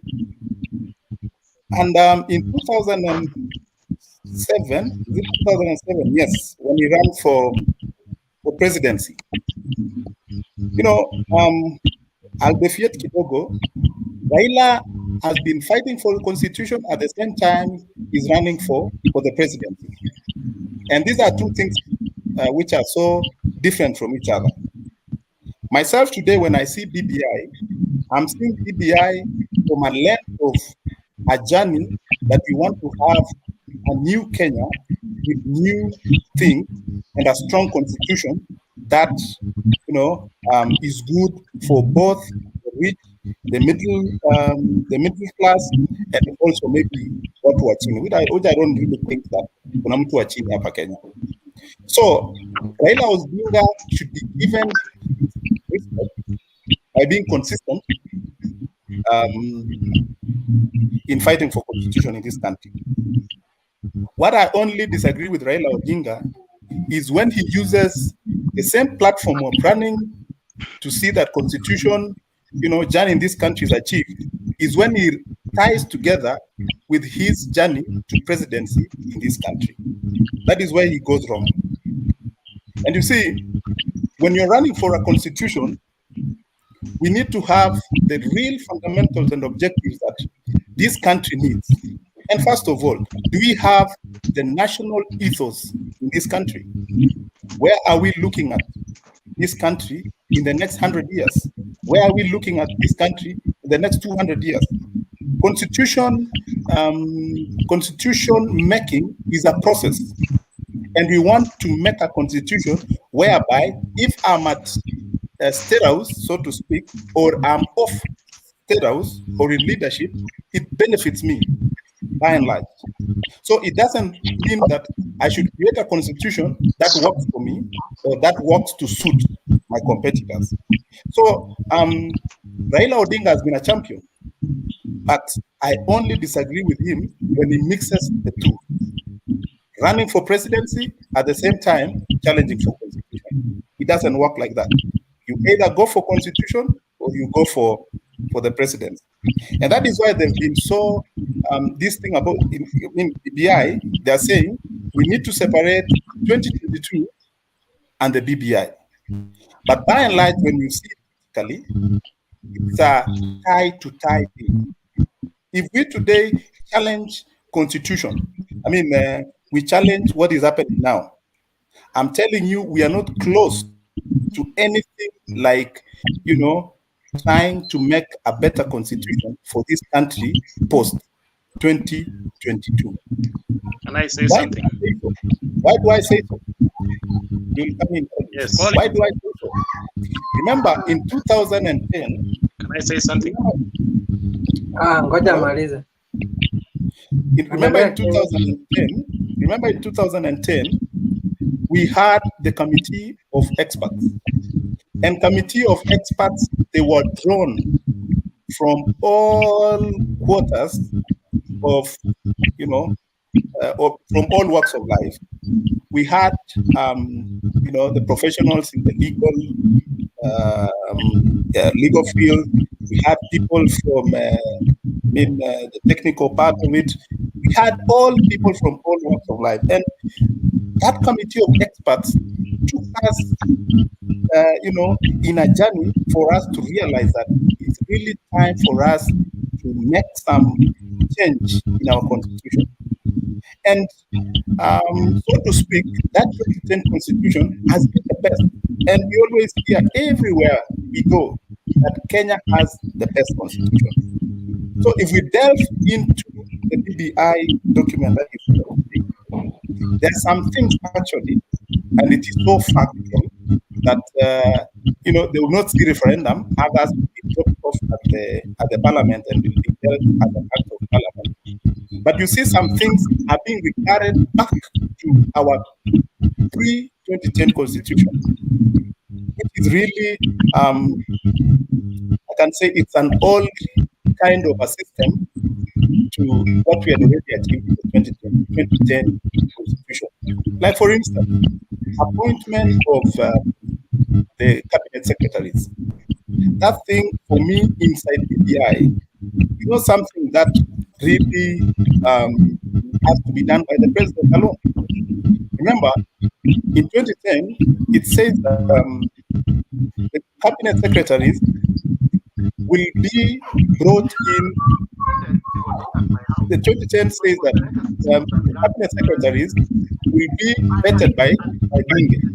But in this BBI thing, it's only in, the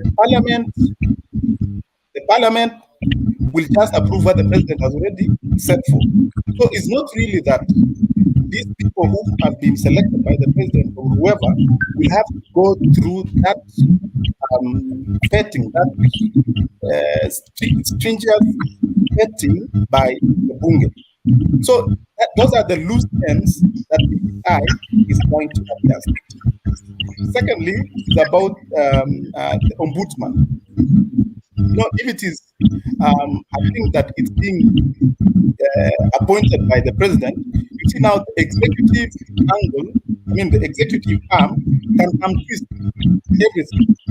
So I would really want a situation whereby this BBI really addresses things that affect the common, for a common goal, but not giving powers to, because our complaint was that, the winner takes it all.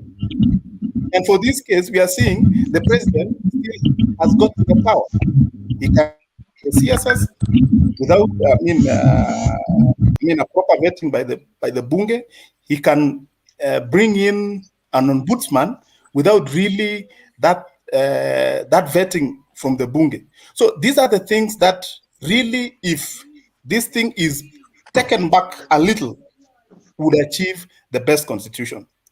So now, and then now we separate the journey for getting the constitution from the journey of people getting now the seats, whether in State House, what do you call, the PM, the DPMs, and stuff like that. So that now we run this thing separately. And that is why William Ruto was saying the other day that we don't need a contested referendum. So I think that is where I am myself, so that we separate both the constitutional moments and the journey for people now getting the seats. Thank you so much, gentlemen. Yes. Collins. I wanted to say, yes. My name is Collins Mamboleo. Nilikuwa nataka kusema hivi. This BBI, if we go back to the time the process started up to now, you will agree with me that a lot of changes were done to the document to include what William Ruto wanted plus his Tangatanga group. Initially, you could see that William Ruto and his group were opposing the BBI so vehemently. They were so loud and tough. But of late, for the last 3 months, they have been lukewarm In fact, for the first time, when the document was launched, when William Ruto said that he will not oppose it, if you followed the online conversation, Hustler Nation was very angry with him because William Ruto changed his mind after so many amendments were done to the document. It's only a few issues that is still bothering him, but all in all, you can see that he doesn't have a problem with the document. If that's the reason why he cannot go to the no campaign. To use his, he doesn't want to use his own resources just because of a small issue here and there. He doesn't want to face the government machinery, and yet he's still facing another election in 1 year's time. If you look at this BBI keenly, we have 35% that is used as a trap for Kenyans so that they vote for the document. But in real sense, the main aim of this BBI was to introduce the 5 positions, the Prime Minister and his deputies. And the reason for that is Uhuru Kenyatta realized that he is leaving office and he doesn't want 2 people to occupy that office. He doesn't want, number one, he doesn't want Raila Odinga to occupy that office. Number 2, he doesn't want William Ruto, because these 2 guys will bring change, and they're independent minded and they're strong politically. They'll not be puppets to him or any other powerful person in the country. So BBI is there to ensure that.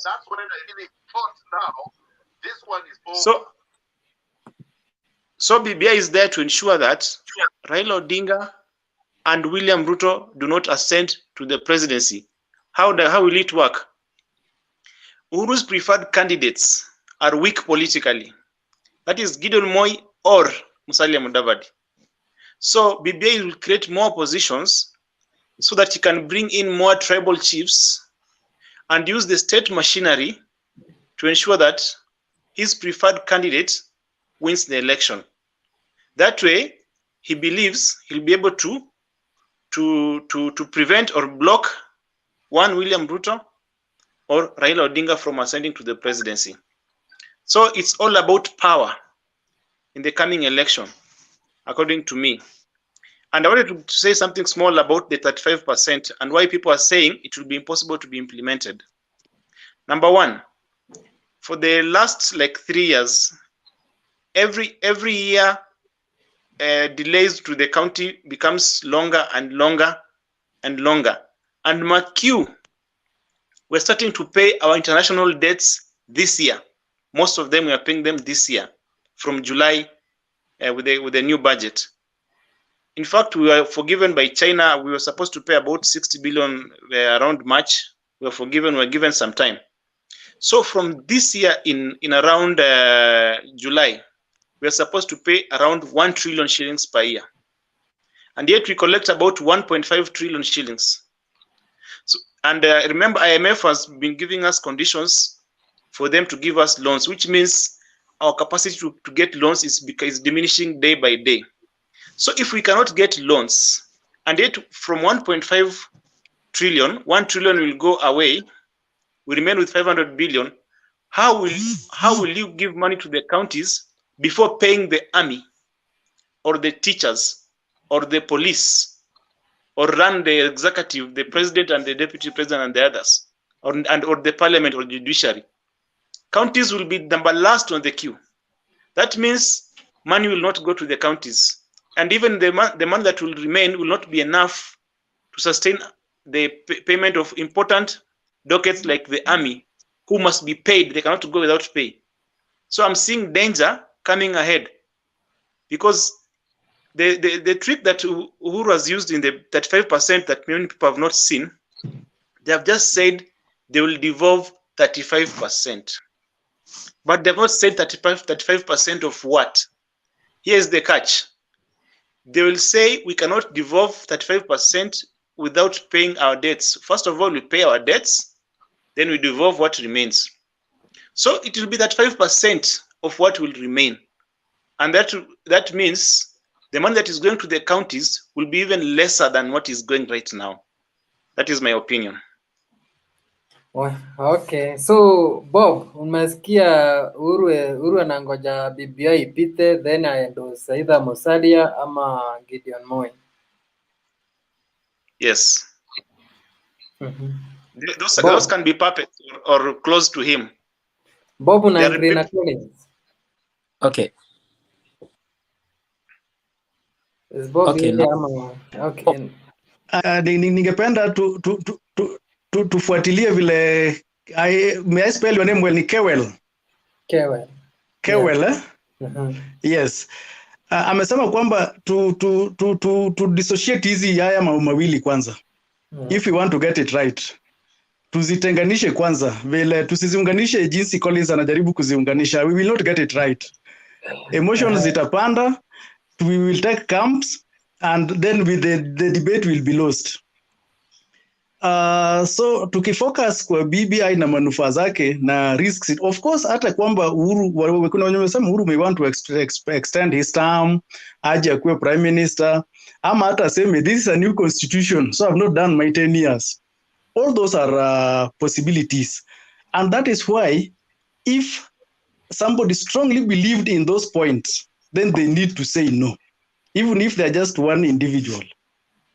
Was he hang in the balance? If you strongly believe that this is not right, then you must stand for it, even if you are alone.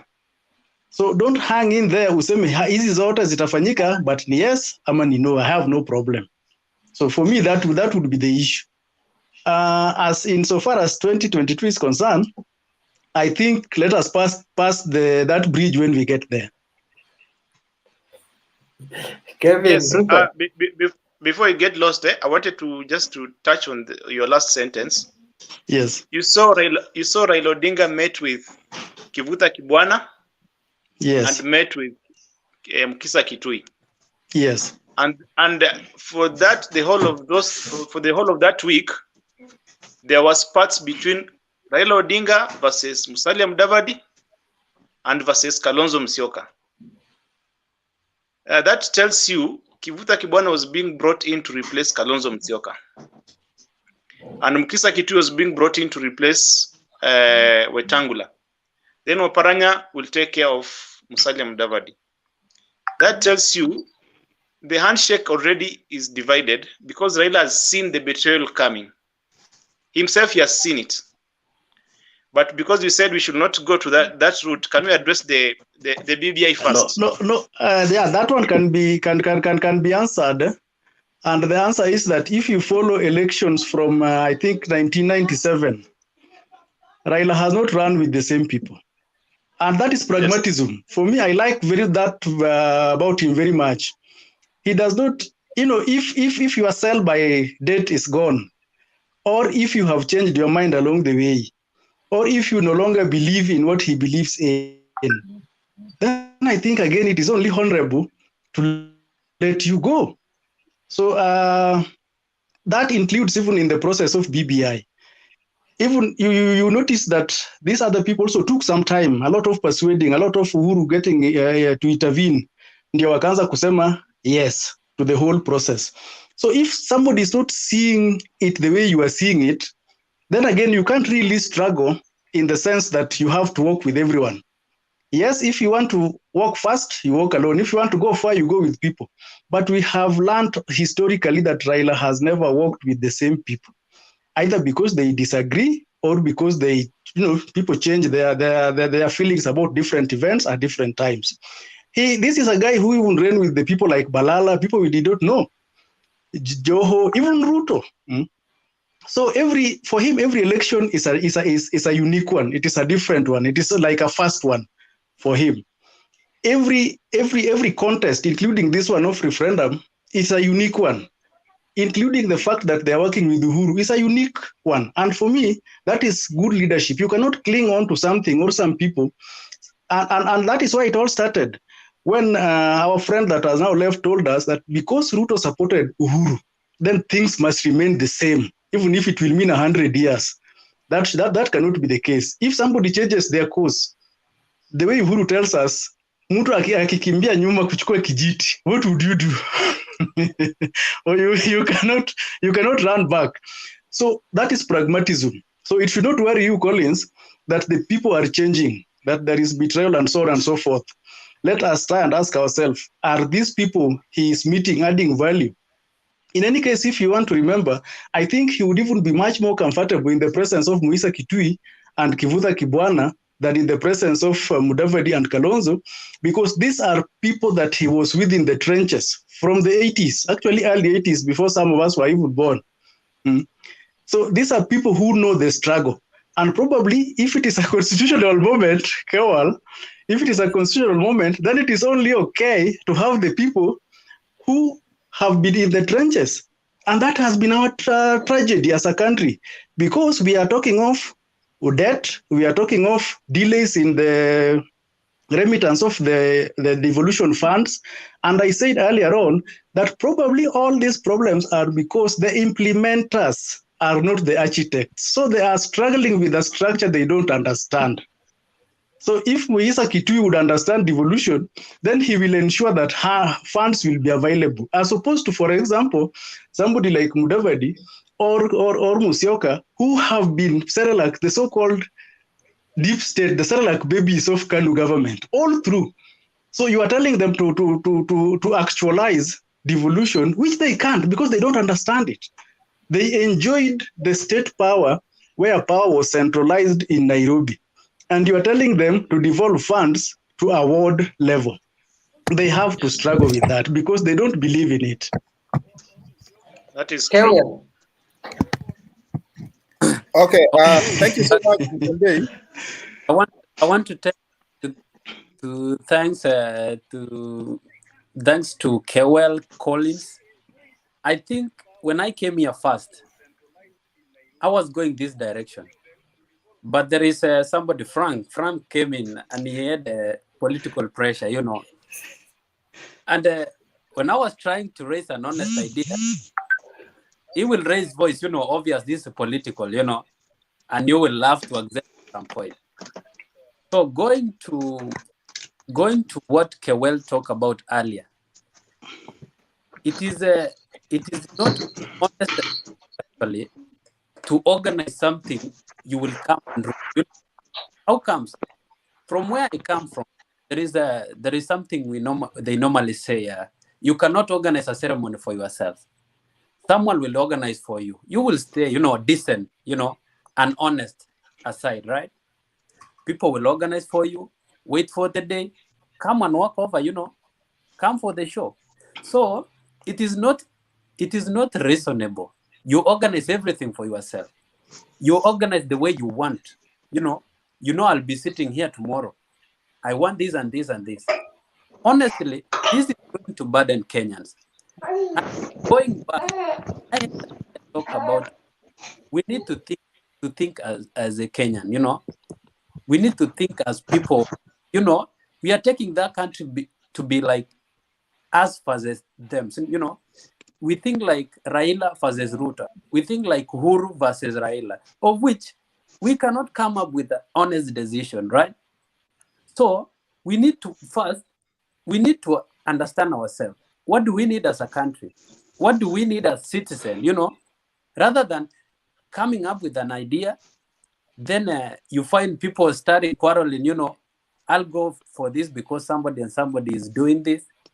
Yeah, I highlighted about 35% going to allocation to the counties. Thank Collins for elaborating. I like how you elaborated that, because sometimes we talk like we are strangers in Kenya. You know, we talk like we are living in Somalia. We are just reading what is going on in Kenya in newspaper. We belong there. We know what we are going through. The other day, doctors were striking mpaka wakarudi without any permanent decision ilichukuliwa. I mean, honestly, we need to find a lasting solution. The other day, Uhuru was in France trying to get some funds to, you know, to support these issues. I mean, we need to reduce the cost, right? Like BBI, for me, honestly, is coming with a lot of cost. You know, it will cost the country more than it is right now. Of which, even the way we are right now, we are not in the state, right? If you count like money is being, people are stealing money day and night. No. Even that is still going on. Tomorrow, we are not going to get an angel running the government. They are the same people. They will be there, and the same thing will happen. And I like what Uhuru did in Musalia's mother funeral. He gave a spark of his decision when he mentioned Musalia Mudavadi, of which it was opposite of what millions of Kenyans were thinking. They were thinking those Raila Omolo, of which, according to me, honestly, it gave Raila an idea that this handshake is not over. That handshake will be something else. So I like him. So is this like I mentioned earlier, like I support William, right? But I don't want to bring the issues of William to this discussion. That was my point before. I mean, niongee kama Mkenya mwenye tunataka solution to this current constitution amendment, right? So going that direction, Kewel is talking about, Collins is talking about. Awino even tuliongea na Awino the first time, and we were going in the same direction, of which we were right. So, what a time! It's good that we are thinking of Kenya. So that is all I for now. Thank you. Kewel. Thank you so much, Mutembe. Mutembe, you are a very interesting person. Eh? Sometimes my friend, unaweka kitu hapo unasema Ruto deconstructs Uhuru completely in Siaya. Sometimes you say Baba deconstructs. Kenya is happy. You become, my friend. 800% are happy. This guy is a very funny guy. Anyway, so are we discussing the constitutional moments, or we are discussing now where we belong in the political quota? So that now where you we belong know now. where to place Abba, and we know where to place Ruto, and we know where to place Mabibiti and the rest of the fellas. And now what? Where do you belong? If we talk of Baba, as I said before, I respect Baba to the moon. Baba has been one of the best soldiers, those loyal soldiers who started war, kufa kupona, bora tufike. And really, Baba has been the best.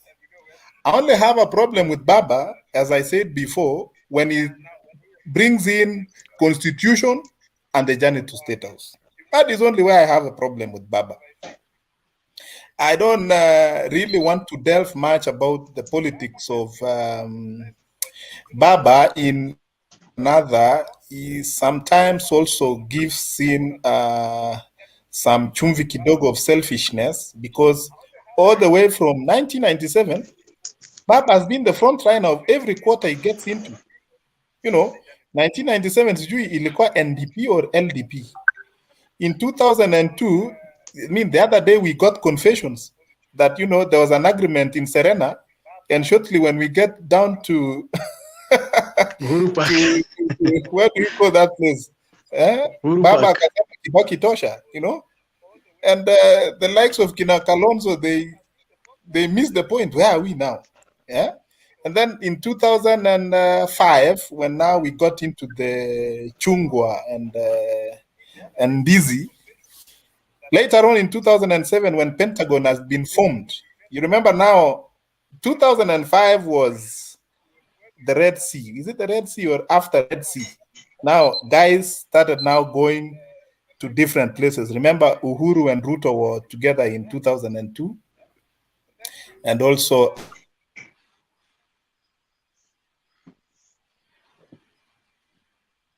Amepotea. Amehang. Yes, I wanted to say this. Owino, I Yes. like the way you talked about Raila never going to the election with the same people. That is true. But when you are harvesting in a farm, sometimes you harvest until there's no more harvest. If you look at Raila's journey, I lost guys. I couldn't see anything on my screen. Yes. Yes. You can continue. I lost you. I lost you. Collins, can I finish something? Then you come in. Yes, continue. Yes.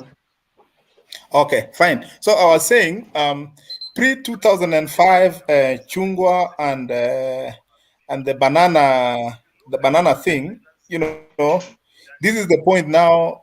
People regrouped, and you'll find out that was the birth of the Pentagon. Balala had Bobby Owino had mentioned that. Balala, Nyaga, our good lady from Kitui, and the rest. They formed the Pentagon.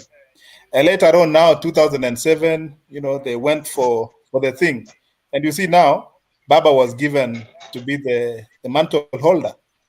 Later on, 2013, or was it 2012? Baba again came in. So I was trying to say that Baba is a good person, but Kidogo is selfish from the rest of his people. Right now, again, we don't know now if Baba is coming or it's Joho this time round or Oparanya. But what walks like a duck, talks like a duck, smiles like a duck. It's a duck.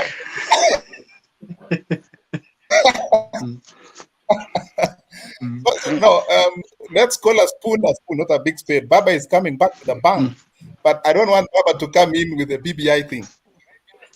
And another thing I like with Baba has made people become who they are today. Uhuru walitembea na Baba in 2010, constitution, and Baba made him, and later on he became the president. Baba made Ruto out of the 2005 Chungwa thing. Baba has made all these guys. So I think Baba at some point should just say, as a whole man says in the house, now vijana waendeshe. And Baba would rest, na seme, I have peace in my mind and peace in my heart, and watu waendelee. But I wanted to stress a point that Baba has really driven this country to realize what we are realizing today and enjoying. Though see what wali achieved, it's not all of them that achieved, but Baba has come out to become, the front runner. Remember, they were Kina Anyona, they were Kina Matiba, and the rest of those guys. But Baba has really become consistent on the objective. So he's done the best. So hata akiachia Ruto this time round and aseme kijana yake aendelee.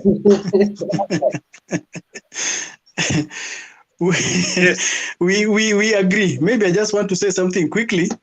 Then with Mutembei's permission, something will happen. Now, after 2012 or 2013? 2013 elections, you remember Baba went to the States. He took a sabbatical. Actually, he left the stage. You remember? And when he came back, the Baba, while you were away, came out. So first of all, we need to ask ourselves, what is wrong that makes him come back? That is the question. Once we are able to address that question, he will vanish and he will never find space anymore. So either the political class has given him the space, or some things are just fundamentally wrong that keeps giving him space. He just occupies space that is provided for to him by the society.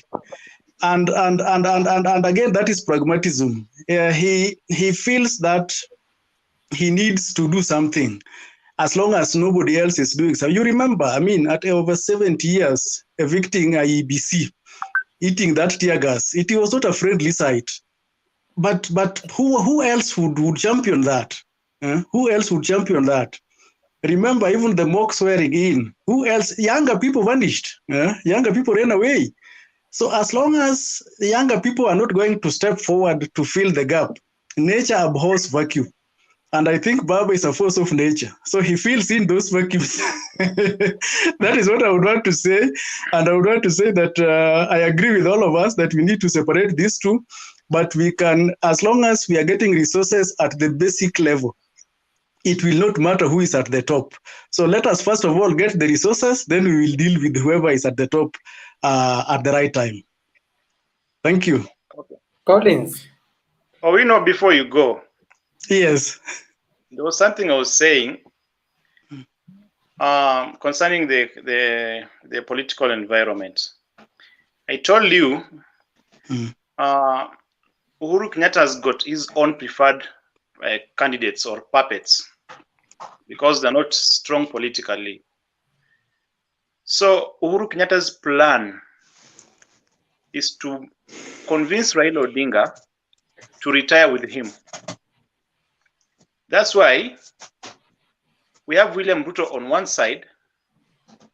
Then on the handshake side, the government machinery has created an alliance of Musalia, Kalonzo, Gideon Moi, and Wetangula to isolate Raila Odinga to remain alone, so that as we go to the elections, Raila can easily be convinced, why can't we just let this thing go? We retire with you. We'll be controlling the government from behind the scenes. We'll be the big people, you know. So Raila Odinga has seen the pattern and the game that is being played, and he has responded. So how has he responded? He came out openly and said he's not endorsing anybody. So in short, he's telling Uhuru Kenyatta, you and your candidates, I'm not with you. We had a deal with the handshake. It's either you give me or I have options. So what are the options that Raila has? One, you remember like 2 weeks ago, there was a talk of impeaching Ruto. And that one was being said by Savula. So it was ANC, that is Mudavadi through Savula, and Uhuru through Mudavadi. And what did ODM party say? They are not for that idea. So that thing died like that. Then about a few days ago, there was a talk of banning hustler narrative. The word hustler was supposed to be criminalized. And who came out to distance himself from it? It was Raila Odinga, and said, let people talk what they want to talk about. We only fight them at the political arena. So those were messages being sent to Uhuru Kenyatta that, hey man, I have options. Don't think you've cornered me. I have options. I can even work with William Ruto. You see, now when Raila Odinga was trying to bring in Kisa Kitui and Kivuta Kibwana, I got worried because those guys do not come with any numbers. They don't have numbers. So he has an uphill task of trying to maneuver in the corner that Uhuru Kenyatta has placed him. To be honest, Raila Odinga is in a corner right now. And you want him to be the president? I wouldn't mind Raila being a president. I wouldn't mind. Okay, my choice is either Raila Odinga or William Ruto. Why? Because they're the only people who can bring change. And if you want to know the person who can bring change in any country, look at the person that the system abhors or the establishment doesn't want near power. That tells you that is where the solution is. Thank you. Okay, I come in again. Yes. Mutembe, you are not talking. I'm wondering why you're not talking. But I had beef, a personal beef with you, my friend. Collins, you're putting across serious things there. You know, you're talking about now the strategy. And by and large, you want to show us how Baba is being quote unquote played, and Ruto also has been shown the door, and is now bringing in some chaps like Madividi and Gideon Moi. And I agree with you largely that Gideon Moi and Madividi somehow they need to be feeding on that small thing that my son used to drink with it milk. And the king players here is Ruto and Baba.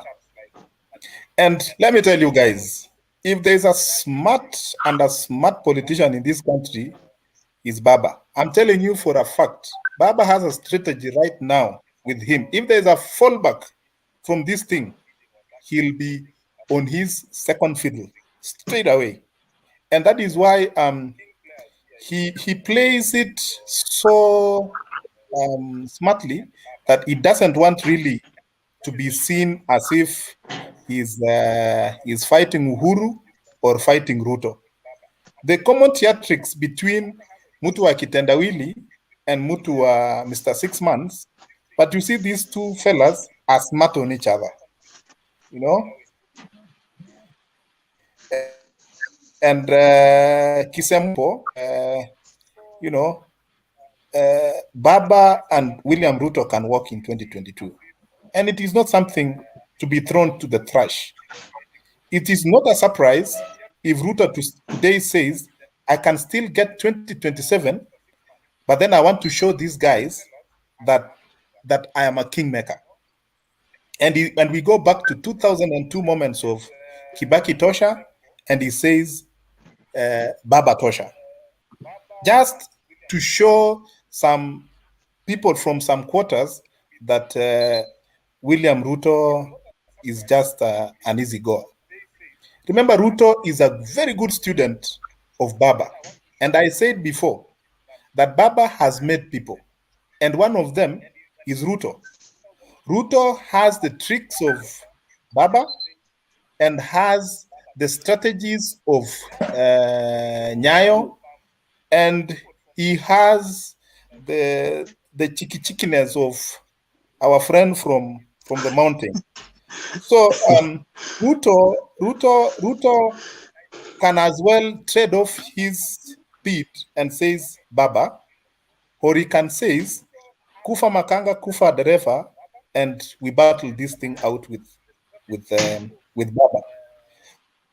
So by and large, we're gonna see tough times ahead, whereby it's either Ruto or Baba.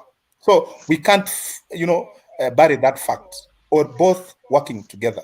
So I want to, when you are talking, talk knowing that, you can pull out a Kalenjin to support Owino, of course, Owino, or a Kipngetich to support Orengo. These are the guys. So by and large, this came of politics. Both Ruto and Baba, they're playing it so smart. And for this fact, the friends from I agree. the point, they're in a dilemma. They don't know even if it is to give to Baba or to give to Ruto. But at the end of the day, those two will call shots for 2022. Post BBI. Myself, I don't want to discuss anything to do with BBI and politics. So that is what Collins was trying to tell us about strategizing, that kieleweke, so to speak, what was happening in some lodge somewhere, because they want the status quo to remain where it's supposed to be.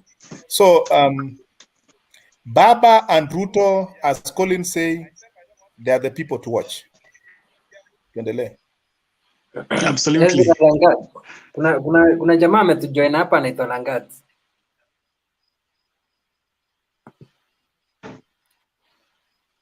Langat. Hey, mic yake iko off. Okay. Bob ongea. I think what Collins saying is could be true, but I agree more with Kewell that we are in a situation, and an interesting one, because these are both pragmatic people. Ruto worked with Uhuru under very difficult circumstances.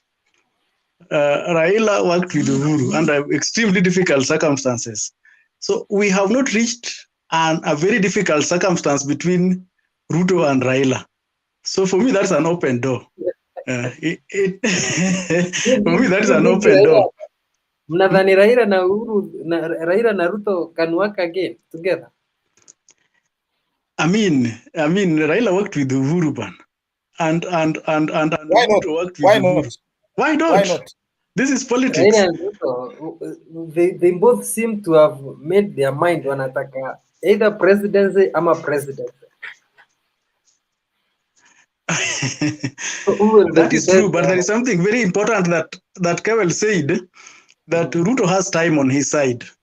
If something is not going well, he can say 5 years is just such a short time, and he passes it to Baba, and he takes it from 2027 all the way. So time is on his side. It is all about strategy. Okay. Thank you. Oh, okay. I don't want to talk much. I want people to contribute. And in politics, as our friend from Eldama place somewhere in Kajiado normally says, a day in politics is like 1,000 years. And you cannot rule out anything. You cannot rule out anything. It's not a surprise. Ruto working with Raila, and nothing stops that. And both are good players, and they are both team players. Remember in 2007, Ruto could not, sit down with Martha Karua when they were negotiating. And remember, Uhuru was behind everything. What happened in 2011, my friend? What happened in 2012?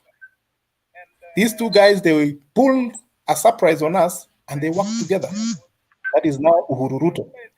And so for Baba and this other fellow working together, it's not a surprise.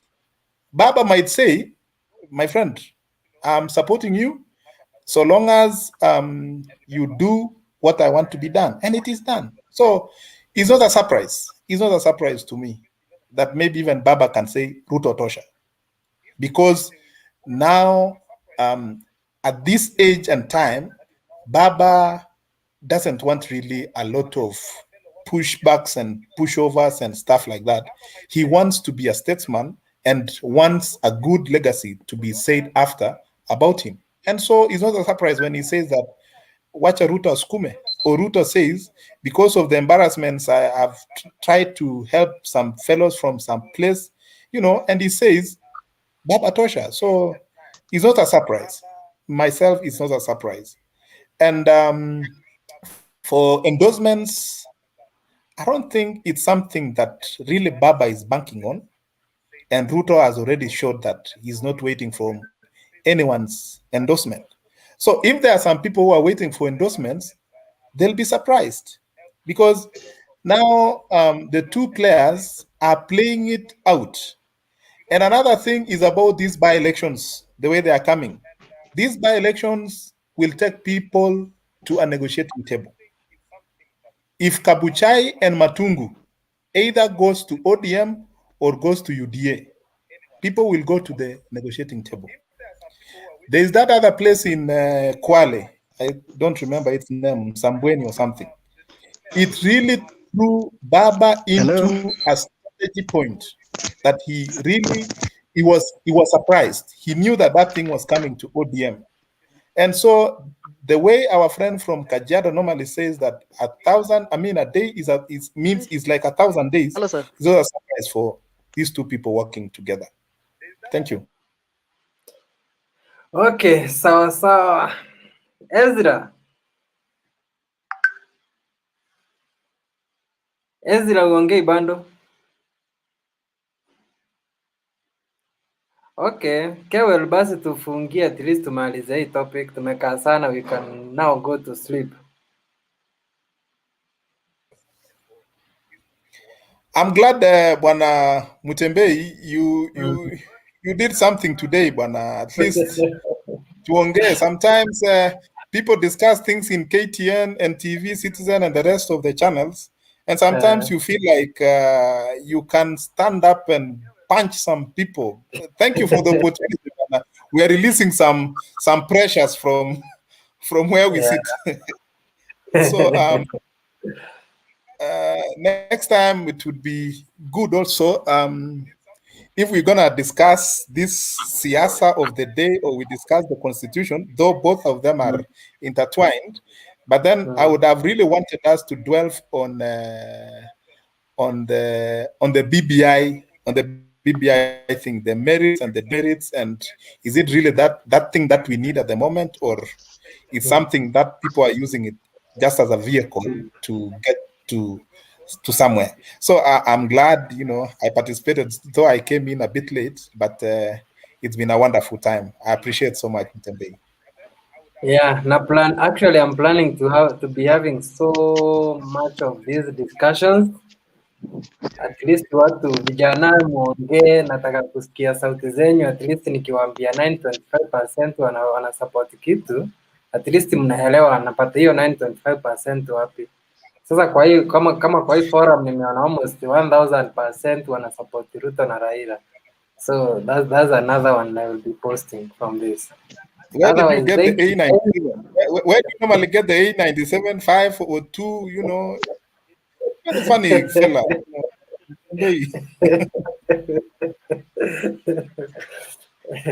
Otherwise, asanteni sana. Acha tuonane another day.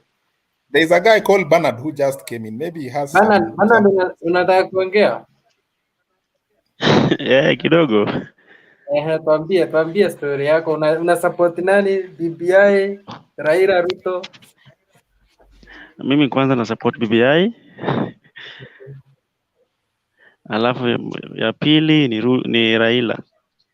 Okay. Yeah, Reason? And, the reason why I'm supporting BBI kwanza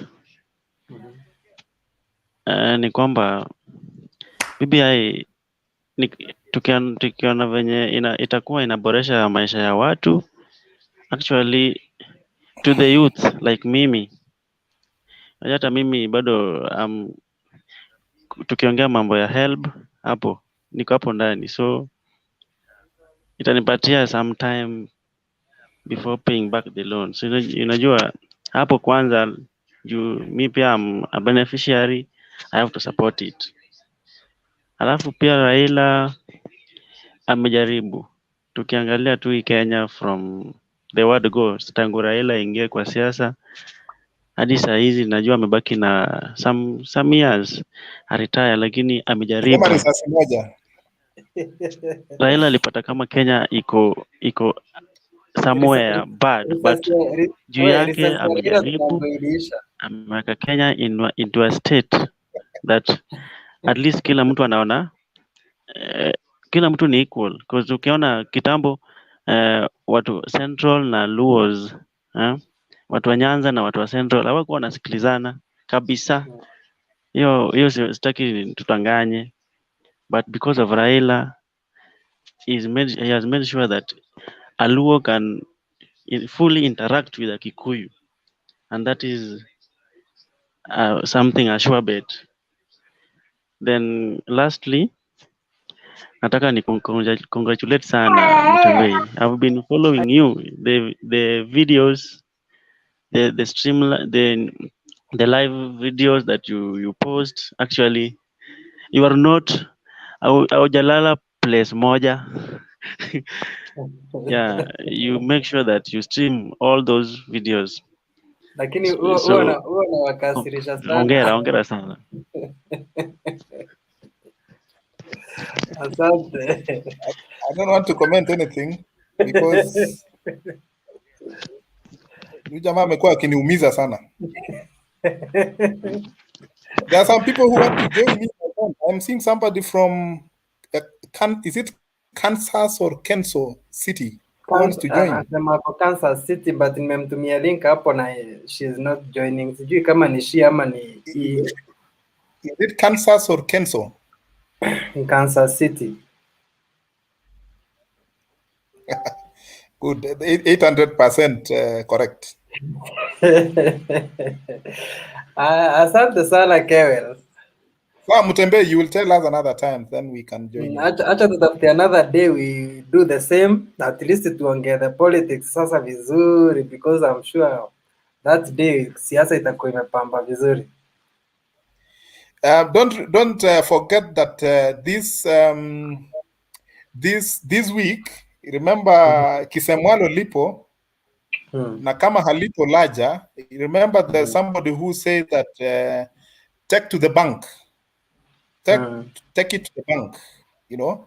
So we are waiting for those moments. Maybe this week kuna mtu atatolewa kwa nyumba fulani, ama kuna secretary general chama fulani atatolewa. So we are waiting to see. We are waiting to see. And what are the impacts at the end of the day? Zingine ni vitisho tu, but let's wait and see. You know, I don't want to talk a lot. You know, this is a public forum. And, so many people are seeing everything here. But it will be an interesting thing. Sawa. Let's wait and see what happens. Bye. Bye. Asanteni good people.